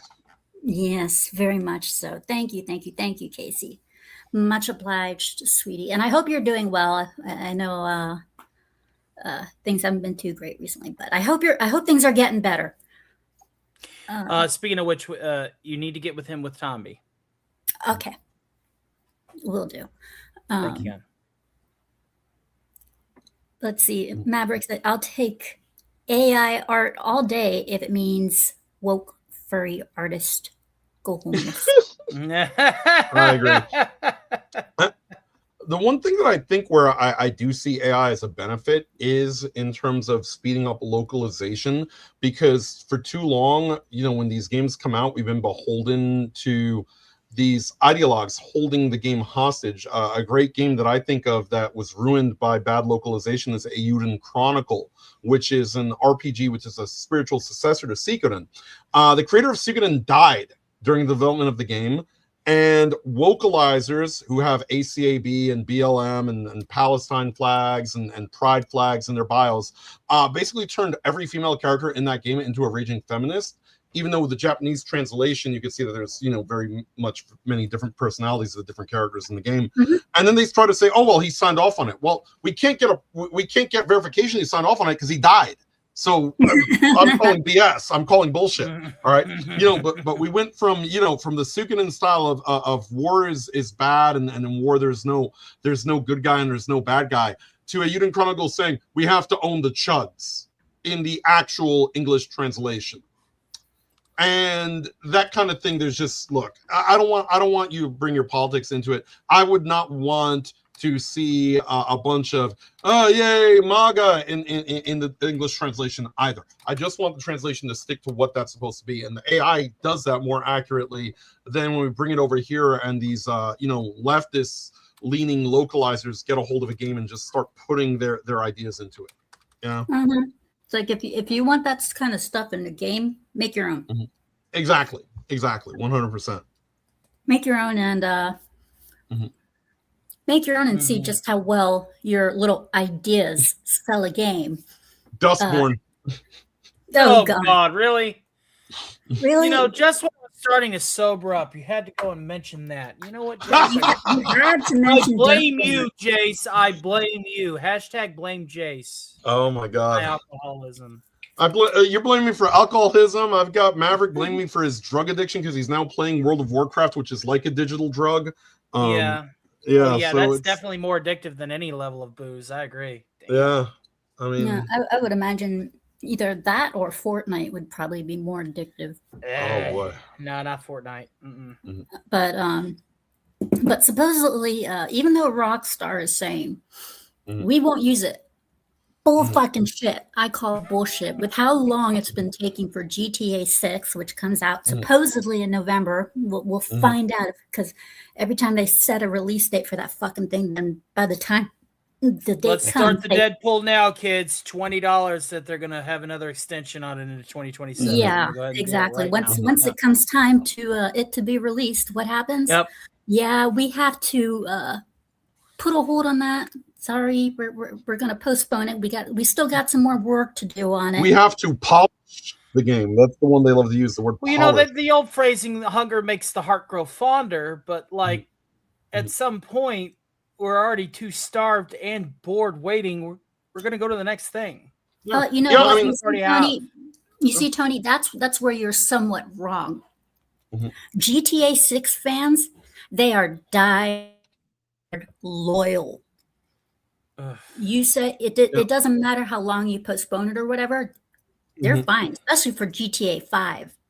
GTA 5, they are more as long as they still have GTA 5. Who are the GTA loyalists that are literally looking for a game that, dude, the amount of time in between GTA 5 and GTA 6 to the date, you could have started as a freshman, okay, in high school and ended as a freshman in college. That's how long we've had a difference. Entire generations are going to pass this game up. It's like Elder Scrolls 6. It's like Fallout 5.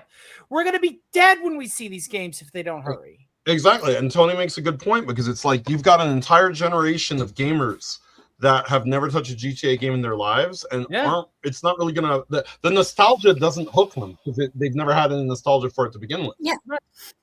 And this game, with how long, I mean, I can only see this thing coming out on time if they use AI, to speed up the process. Freshman in college to possibly having your second baby, and you're in middle management at whatever career you went to college for. 13 years? Yeah, when GTA 5 was out, my father was still alive. Thanks, GTA. And then there was, GTA 5 Online. Good fucking God. And that's been feeding people like every single time when it comes to new game announcements.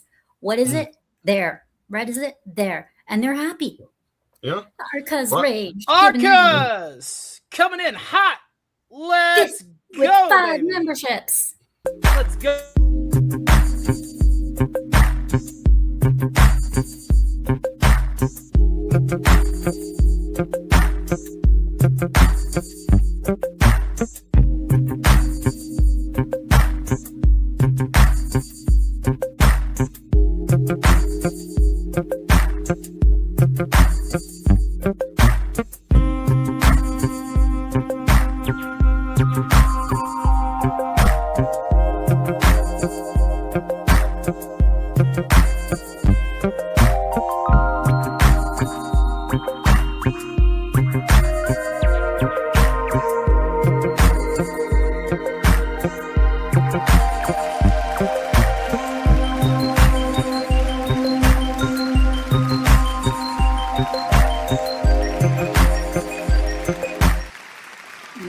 That's going to bring us to a total of 15 new channel members today. Thank you all again for your outpour of support. It means Thank you. Dog treats for everyone. And that was one of those dog treats. Yeah, buddy. Yes. Blue Collar's making a point with me. He says, I agree with Tony, but GTA 5 still prints money. Well, that's because we got the modders making the superhero mods for us. I mean, right? Yeah. I think 6 will sell. You got a new generation that's going to eat it up. That's also kind of sort of like a scary if it still thing. sells, if it still sells, they're going to keep rehashing it. And Zalosi, oh my God, Rockstar banned his account because some hacker dumped a ton of money on my character's head.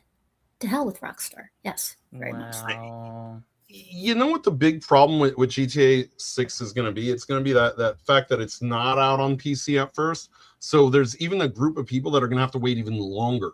And, one of the things is that by the time it comes out, will the novelty still be, or will the thirst be there for GTA by that time, because by the time you get it out on PC, people already know everything that happens in the story. People already know what's going on. People already know the ins and outs and the problems and everything else.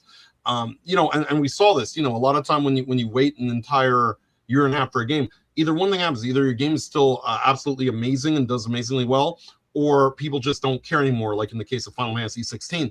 You know, so it could go either way. And I think one of the problems that they also have to work on is, you know, with GTA Online, how do you transition those people to whatever the new version of that is, that are going to be on PC for an entire year and a half longer than the ones that are going to come out on PlayStation, Xbox. You know what I'm saying?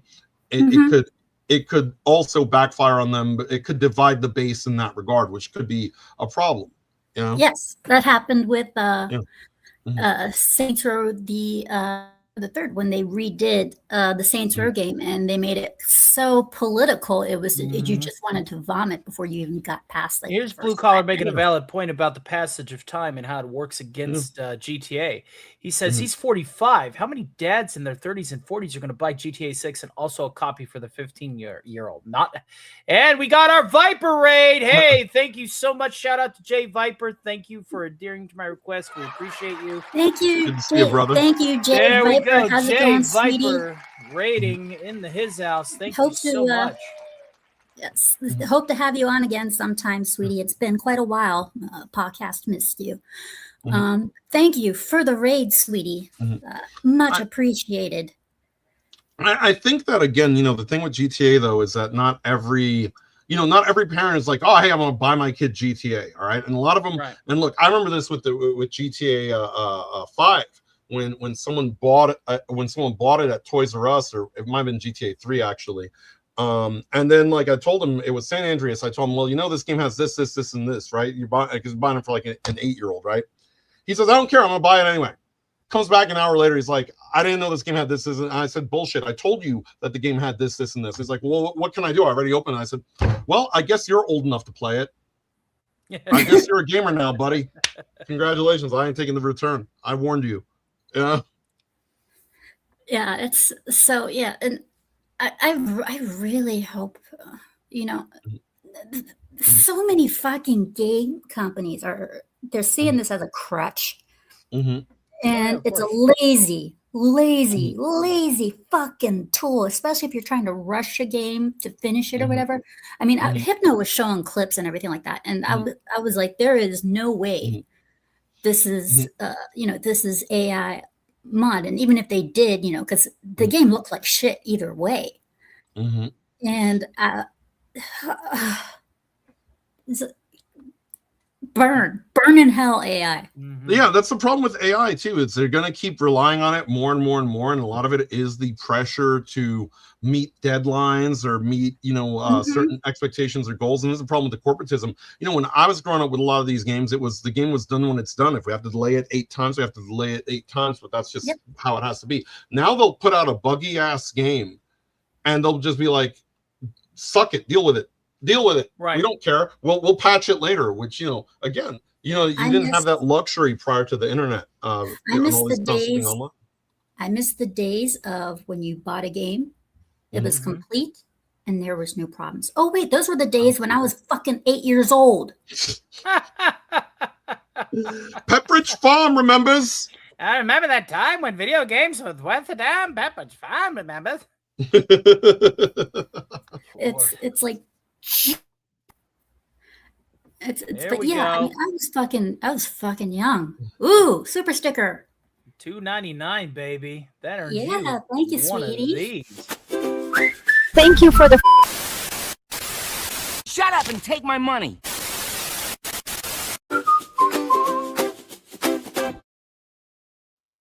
Yeah, buddy.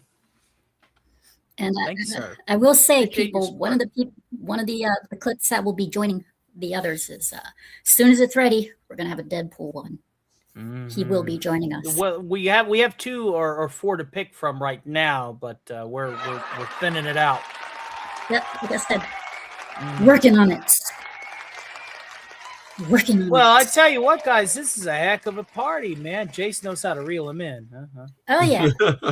It's good. So to get rid of such a depressing topic, Yes, do. let's bring up some gold. Let's bring up some gold. Tides of Annihilation, Tomb Raider, Phantom Blade, John Wick. Ooh, I look so forward to the John Wick game. I don't know if anybody has seen the release announcement for that game, but go to YouTube, check out the video.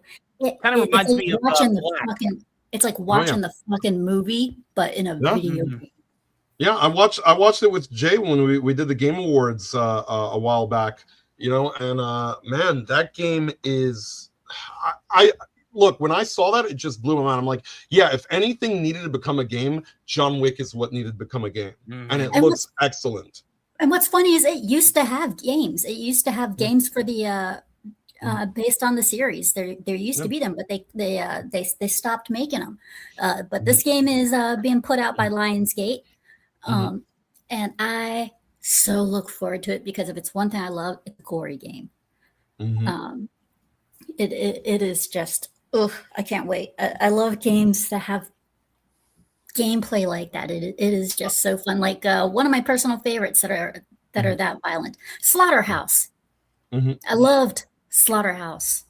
I love the fact that they've also now used the game as a way to get around the fact. That's what it was. Splatterhouse. I am so sorry.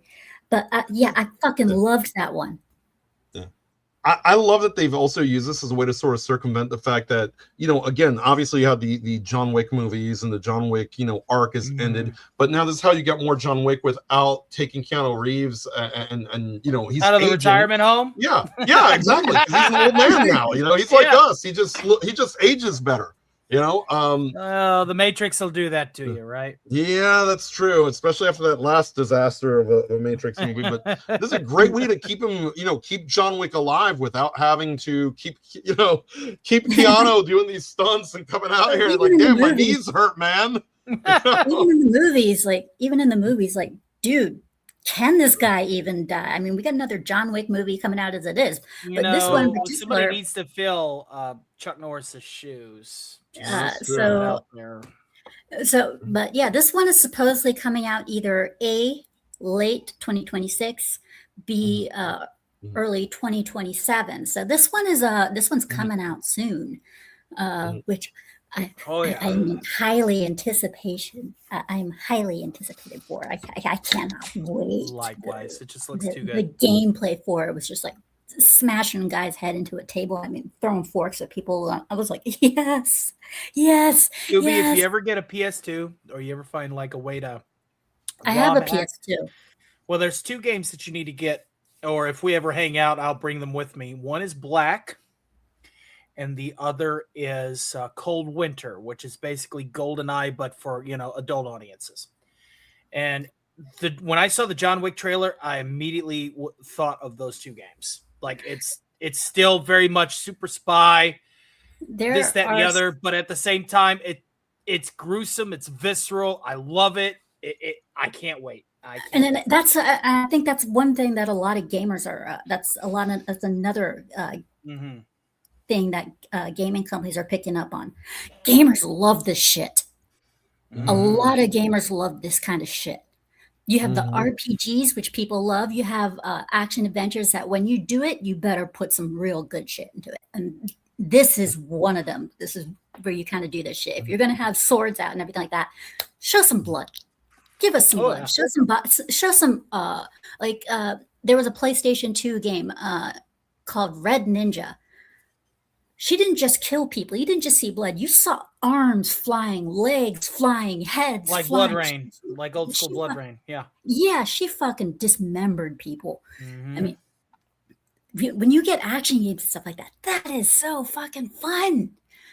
And then, of course, you have Tomb Raider, Legacy of Atlantis. Now, here going, yeah.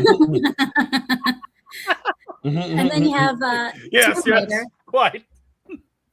And then you have Tomb Raider, Legacy of Atlantis. Now, that's supposedly they say they're going back to the original formula for Tomb Raider. Mm-hmm. But there's also supposedly next year some more Final Fantasy games. Mm-hmm. And like we need another one. Mm-hmm. They really Like- should have stopped at 10. Like Final Fantasy 10 should Mhm. stop there. Well, yeah, exactly. Well, the thing with 10 is that if you actually, when you play 10, it's sort of got a very heavy death theme because it was sort of the end of that, development team that was responsible for the old Final Fantasies. Yeah. And then you play 10-2, and it's like the anti Final Fantasy 10. It's just like, what am I even doing? It's the K-pop Final Fantasy 10. Yes. I think what it is. I think what it is what they're bringing out is it's another Dissidia. Oh no, I saw that. It looks no, I can't with that game. I almost debated. You and I need to play then, Marcelo. UT99 for the win. Just downloaded a map of LBJ246, and apparently they scripted alien monsters into it, and it's a DM map, so I can't wait to bot match the hell out of that.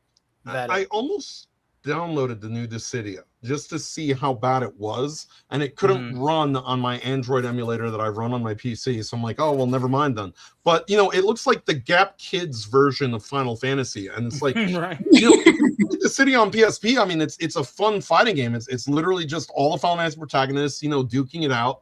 It's got RPG elements. It's got fighting game elements. It's a fun game. All you have to do is put that out in HD and call it a day. Instead, we go, oh hey, we're gonna just dress all the Final Fantasy characters like Gap Kids and have them in the real world, and let's bring back Lightning and center the whole story around her. The one that ruined Final Fantasy at this point. All right, no, let's not. Like, is this where we're going? You've already used Cloud Up, so now you're gonna pivot back to Lightning, who's the most annoying Final Fantasy character of all time in terms of what she represents, which is the downfall of the series.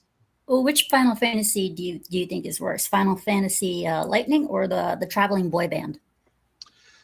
Ooh, that's tough because I played through 2 of the Lightning series because there's Final Fantasy 13 and 13-2. 13 sucked. 13-2 was its high point, which isn't saying much. And then Lightning Returns was so bad that instead of finishing it, I watched a video of someone else finishing it because the game is just cancer in game form. Oof. But I haven't even started Final Fantasy 15. Now, when I started doing video game streams, my goal was to get through every Final Fantasy game in order, with the exception of the 2 MMORPGs for obvious reasons. I keep putting off Final Fantasy 15 like it's doing my taxes. Why? Because I am not paid enough to play Final Fantasy 15. That game is a sausage party. All right, the only people I know who like the game are either homosexual or women. Everyone else is like, nah, dude. What about homosexual women? And they even have DLCs for, and they even have DLC. Yeah. Each DLC is for one guy each. Oh, it's for another guy. No chicks whatsoever. Each guy from the boy band has their own DLC. Yep, and the only female in the game of note is the female mechanic, but then she's not even a playable character.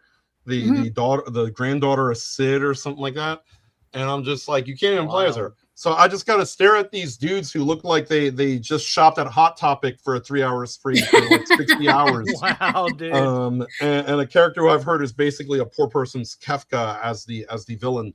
So I will eventually. What about Ultros? Hashtag bring back the squid. Hail Ultros, Lord of the Sea. The most egregious sin is that he's in Final Fantasy 12 as a blob instead of a octopus. Oh no! How'd they do that to my boy Ultros? Why? Yes, these people are. I mean, look, just bad idea central.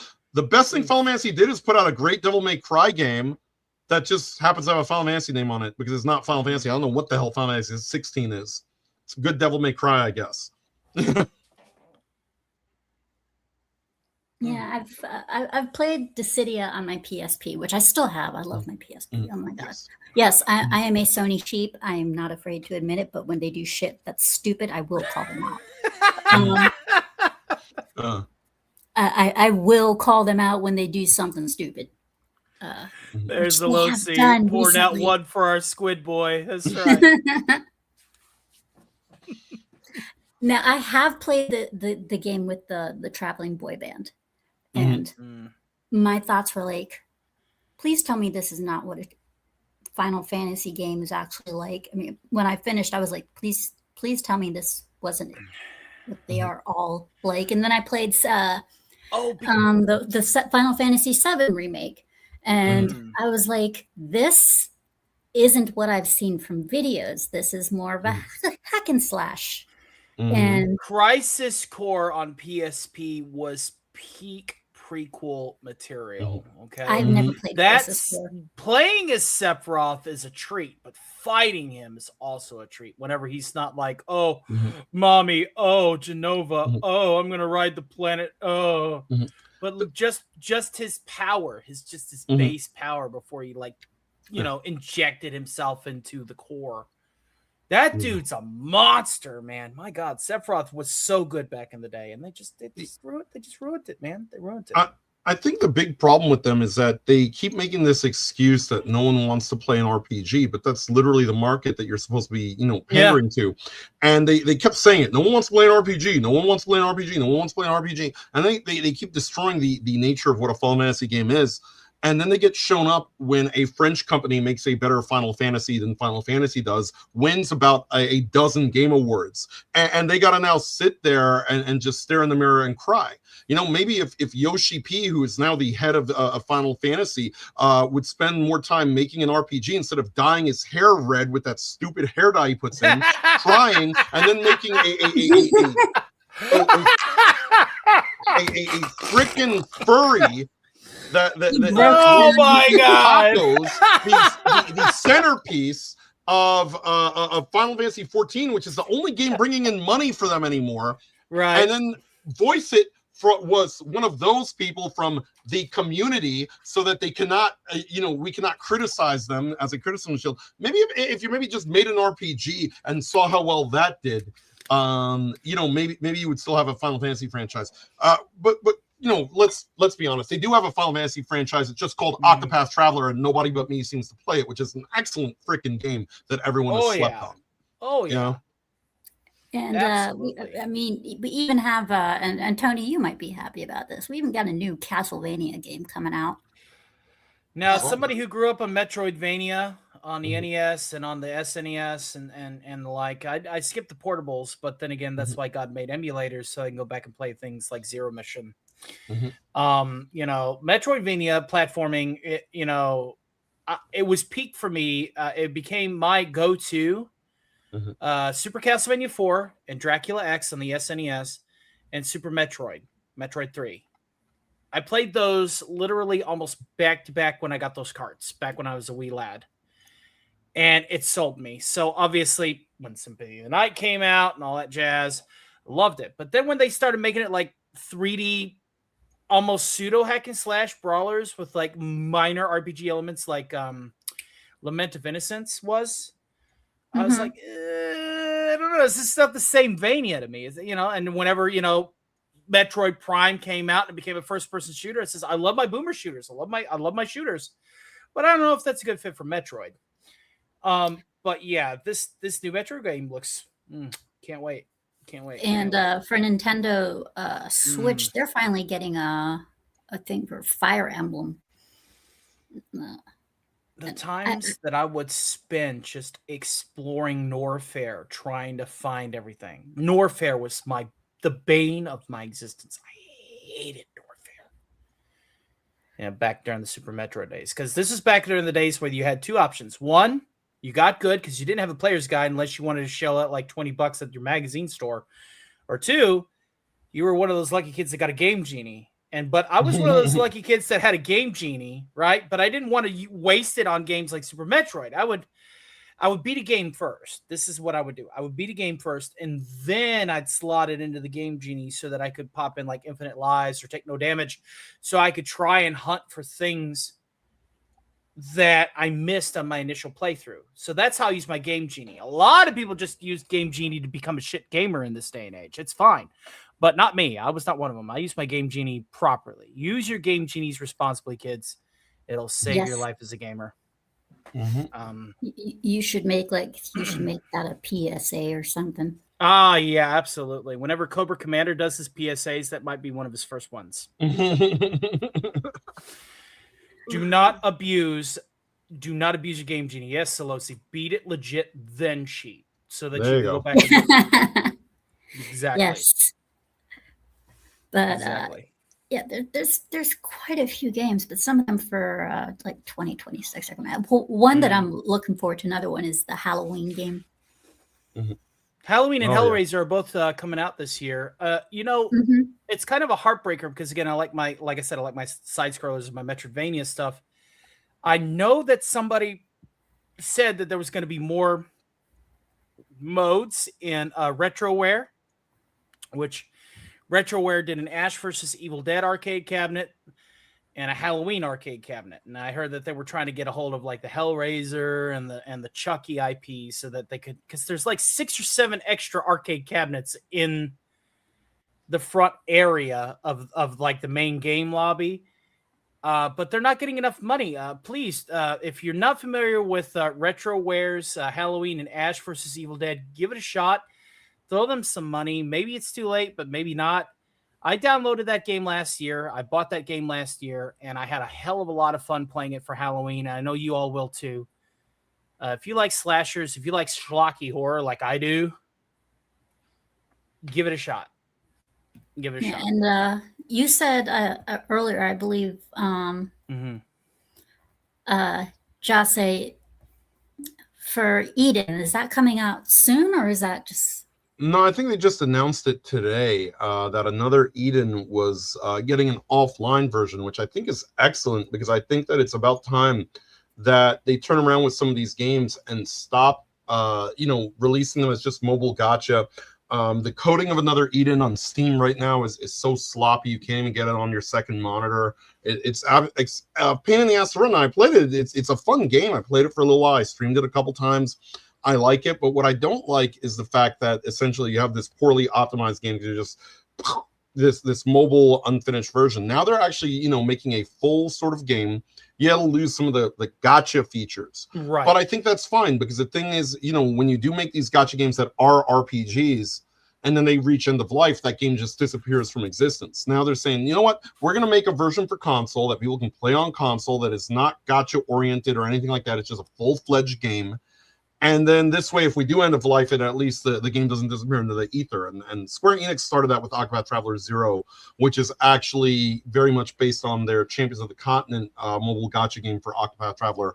But now you're seeing other companies do it, another Eden now doing it, and making a game where, hey, you can experience this adventure. You don't have to deal with the mobile gacha elements or anything like that. You're just going to have a full-fledged game. We're going to optimize it. We're going to make it, palatable to a console. We're going to make it palatable to a PC Steam release. You'll be able to play with a controller, for example, which you can't do with the current version of another Eden, which is crap. So I'm excited for it because I think that the game is really good. It's by a lot of the people, the minds that brought you Chrono Trigger and Chrono Cross. So it's kind of like a spiritual successor to those games. Chrono Trigger. It's just not run by Square Enix, So you've got Kato involved. You've got Yasunori Mitsuda, who did the soundtrack for the Chrono games, involved. So I think it's gonna be a great RPG for those who want something a little old school like that. Right. Yeah, that sounds great. Yeah, and of course, September 8th, we have Phantom Blade, which comes out. It's a hack and slash, but it's from China, so I'm a little hesitant about this game. It's supposed to be a really good hack and slash. You think they're going to strip it like they did? Yes, because it takes place in a post-apocalyptic Ming Dynasty like steampunk combination, steampunk Ming Dynasty type thing. So I am very nervous about that. Who is going to have his fingers all over that, honey? I'm just going to say that. Yeah, right now. It's not one that I'm going to pre-order or order day one. I think that one's probably going to be one that I'm going to hold off on for quite a while, like maybe even just watch some gameplay. Tides of Annihilation, that's coming up this year. I think probably towards the latter end of September 2026. That one's very Devil May Cry-ish, but the story, it's she's not the main character. She's like not a fucking Mary Sue, which is great, because we've had too many of those. Which is this is the thing this is the argument that I give people out there that like strong women. Okay, like, all right, let's just go ahead and rip the Band-Aid off.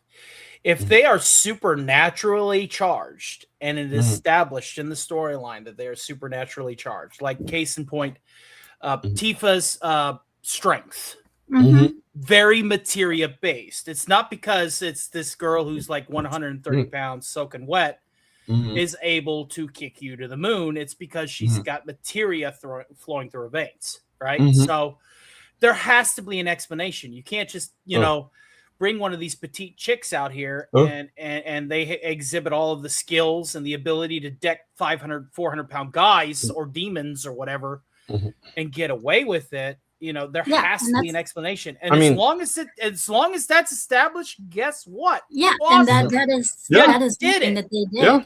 Yeah, and as strong as Tifa was, she still almost got Dewey coxed by Sephiroth. So there's that.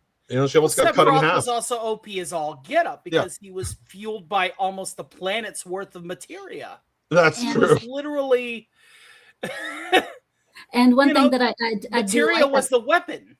Yeah, and one thing that I do like that I look forward to is the fact that in Tides of Annihilation they do that. They give you an excuse. They give you background and everything. She is already a knight. It's a very Arthurian background thing. Well, what I love is that they make her a knight without a bowl cut and a vulture face like 1348 ex voto. Like they're like, okay, look, this is a strong woman. She's also attractive and palatable and personable and doesn't have these insufferable qualities that make you want to just drive into traffic. Yeah, bash your head against the wall until there ain't nothing there kind of vibes. You think the ex voto devs are gonna throw shade at this one like they did Knight's Path? Oh yeah, totes. The ex voto guys are gonna be all over this shit. Yeah. Oh yeah, definitely. She's also kind of sort of a redhead, which I'm a sucker for redheads. So. Yes, I know, Tony. You've said redheads in full plate with a big blade. Wait, what? Yes. Yes, we know. Kind of sort of my jam. There you go. Yeah, like here's another example. The Witcher series. Right. Oh yeah. Oh Lord. Hypnotic. Oh my God. He went nuts. He went nuts. I didn't get that. Could you try again? Shut up. My phone. This is what I get for. I heard that. I didn't get that. Can you try again? Oh, they're eavesdropping. Steph's like, Tony likes redheads. Yes, Tony likes redheads. I wouldn't be doing a show with, I don't know, Miss Nude World 2023, who happens to be a redhead, if I did not like redheads. There's a Pepper Potts joke in there somewhere. As long as she's not shoving a candle up her hoo-ha, I'm fine. Oh, God. Just throw that there. Gwyneth, I love you, but I actually despise you.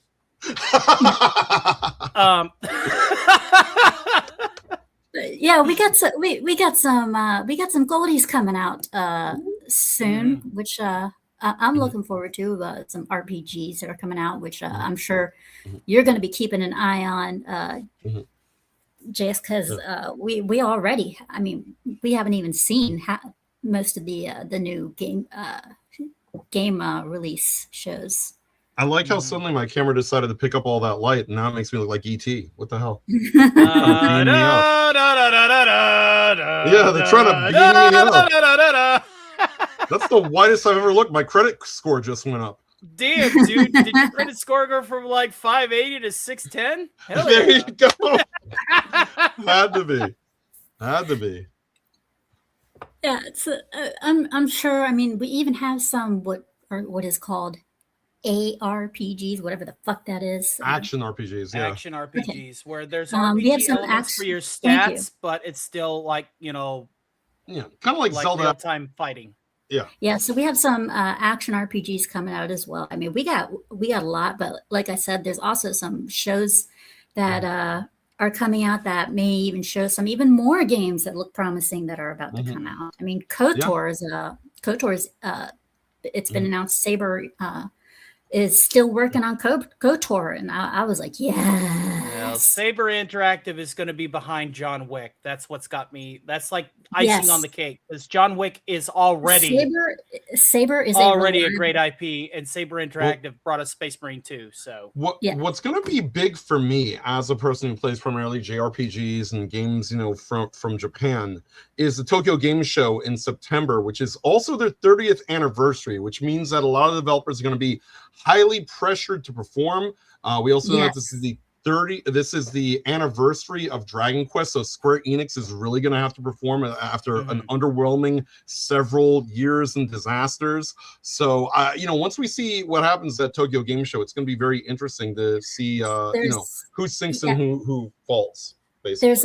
There's quite a few game shows that are coming up on big numbers, so they're going to have to. A lot of these game companies are actually going to have to really make something good. Like, for example, Bloodborne. We're coming up on Bloodborne's anniversary, and what did they decide to do? They were like, "Hold the phone, since it's the Bloodborne anniversary. We're going to do something for people that have been ever asking." And I was like, "Are we going to get a port? We're going to get a sequel. We're going to make a box set that's really pretty and include the soundtrack." That's it. That's all they're doing. I'm just going to throw it out there. I think what I'm hoping that we see as a sleeper is Yoko Taro has basically implied that he's working on another Nier game.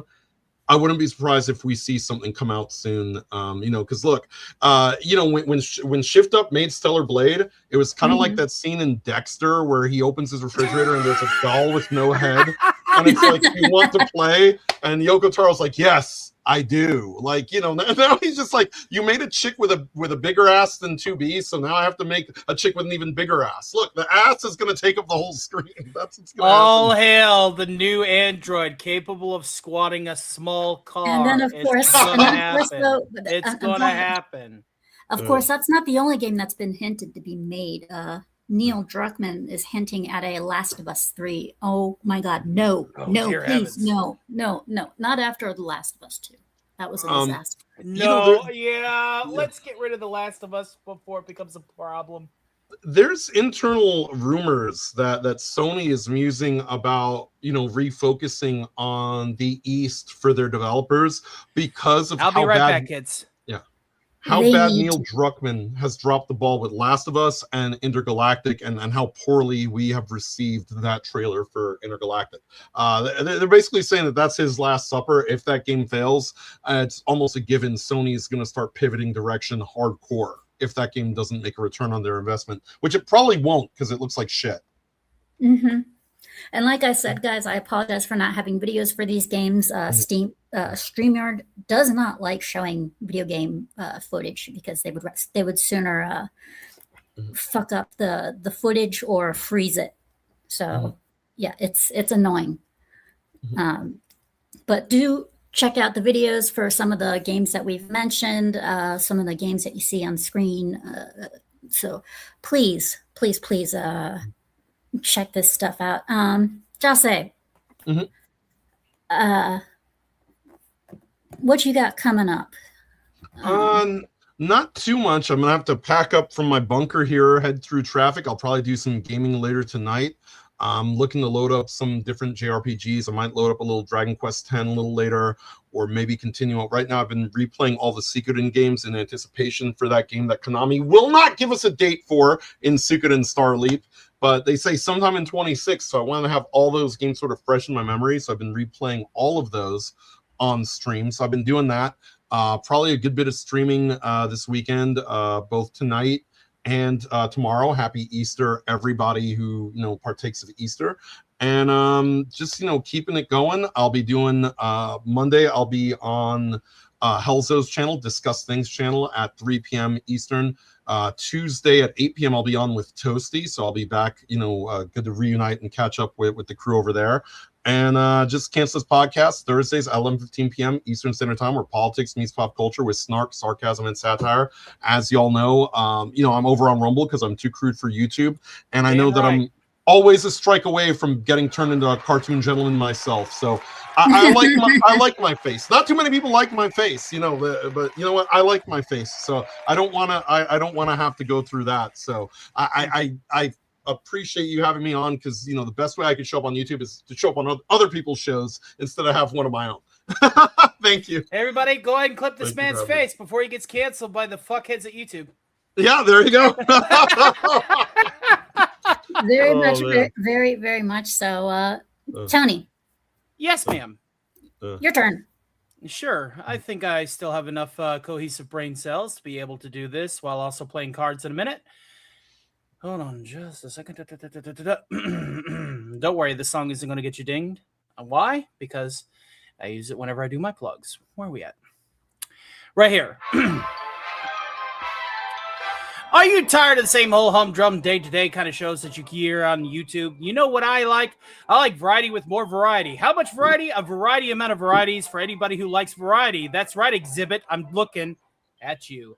Stark's Thursday and Stark's Saturday matinee is now back off the front, and I tell you what, we've had a hell of a start to the month of April, but we will be happy to have any more people that want to join us for character impersonations, piano playing, parody songwriting, and much, much more, because at the end of the day, just like the individual that became a dignified cartoon, not just a cartoon, let's just put it that way, you have to take step 3 into consideration. That's to be the solution that you want to see. Anybody can identify the problem. Anybody can bitch about the problem. But if you want raw, off-the-cuff entertainment, please consider the Stark of Iron channel for all your needs. We are trying to get to 5,000 subscribers and then 5,000 more.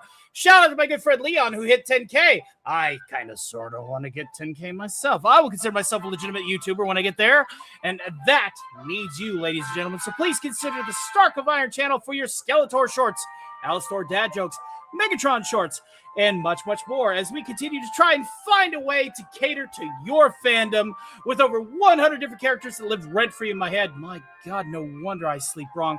Ladies and gentlemen, please consider the Stark of Iron channel for all of your variety entertainment needs. Thank you so much. God, how am I going to follow up with that shit? You good? I mean, I love you. Oh boy. So many words are bouncing off the tongue that I want to say to me, and none of them are nice. None of them are nice. But I love you, though. Yeah, whatever. I must know heart you. How's that? So, anyways, guys, keep an eye on Twitter for when I put up the Barcade. Sorry, I haven't done any of the Barcade Code Vein streams. I have been a very, very, very, very, very busy person. I've either A, been sick, or B, working on PAWCAST for you guys. I swear to God, I will try and get some Barcade in for you guys this week. I will be picking up on Code Vein too, because heaven forbid, I will not give up on this game. I will definitely be playing this game all the way through, even if it takes a good couple of years. I don't know. I don't care. As long as it's not a fucking Wu-Chang Fallen Feathers. But anyways, I don't want to hear it, Tony. And next Sunday, I love it when you pet the kitty who's ridden by next Santa Claus. Next Sunday, I will have a subathon. What time, sweetie? I'll try and be there. I will announce the time as soon as I can. Have to figure out a good time. So next Sunday, I will have a subathon. I will be returning to Wu-Chang Fallen Feathers to continue to fight the evil kitty. I want chicken. I want liver. As Tony trolls me in the background, as well as Shrubby. my dear friend Shrubby. And as for SCOOBYPUP'S podcast next week, as towards who the guest is, well, that's a secret. So I hope to see you guys next week. And of course, it won't be, I won't keep you guys, bored. I hope not to. I hope I never do. Oh, Scooby, you don't bore anyone. We did go overtime for about half an hour. So trying to get 600. If you can, like, subscribe, follow, share, you know, all that beautiful good stuff. I do this all for you, I promise. And like I said, I've been working hard as I can to improve the streams to get you guys We more are clicks. one away, all guys. that. If you're not subscribed to my girl, you are hereby ordered to go ahead I and am hit the working 600 hard right as hell. now. Yeah, and I'm working hard as hell to get you guys more clips and everything. So please, I will catch you guys next Saturday, 5 p.m. Eastern, for another episode of Scooby Pups Podcast. This week, I will definitely play some Code Vein 2. And also, like I said, Sunday, subathon. Come on down, watch me yell, scream, get stressed, hit things, throw things, and bring your friends. And she's going to do it in Spanish too. So learn a Last time little I did start Espanol. screaming in a different language. Yeah. So yes, thank you for guys for watching. Look at this. Jace is going to get you to the 600.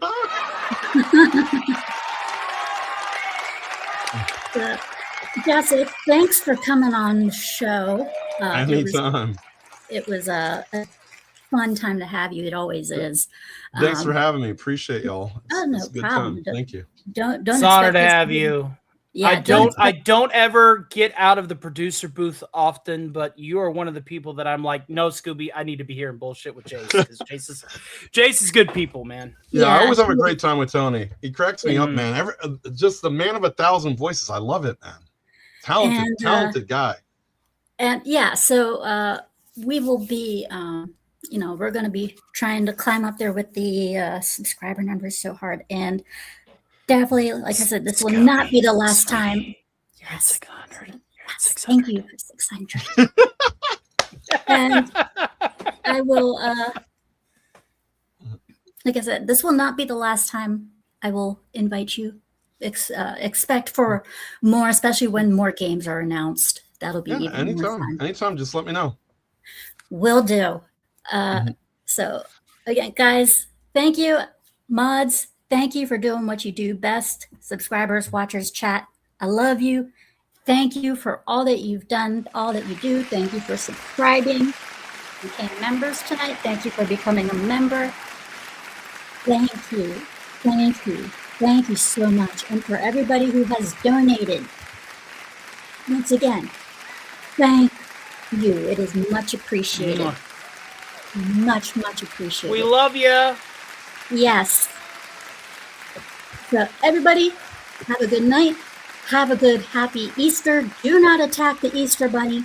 The Easter Bunny is your friend. Unless you have a chainsaw from Doom, then go nuts. The Easter Bunny is your friend. Just take the eggs and. That happened in Philadelphia, but that's another. Now story I'm thinking for of another Critters day. too. I'm thinking of Critters too. The dude in the Easter Bunny outfit with the critters eating him up inside the costume. Yeah, baby. Yeah, let's fucking go. Oh boy. Be nice to the actual Easter Bunny. And don't traumatize your kids by shooting anybody in a bunny costume or anything like that.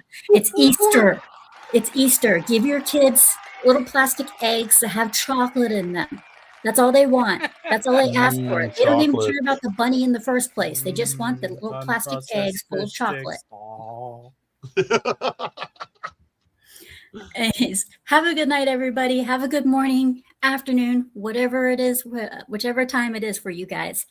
And I will see you next time. Bye. Bye. Have a wonderful Take it time. easy, y'all.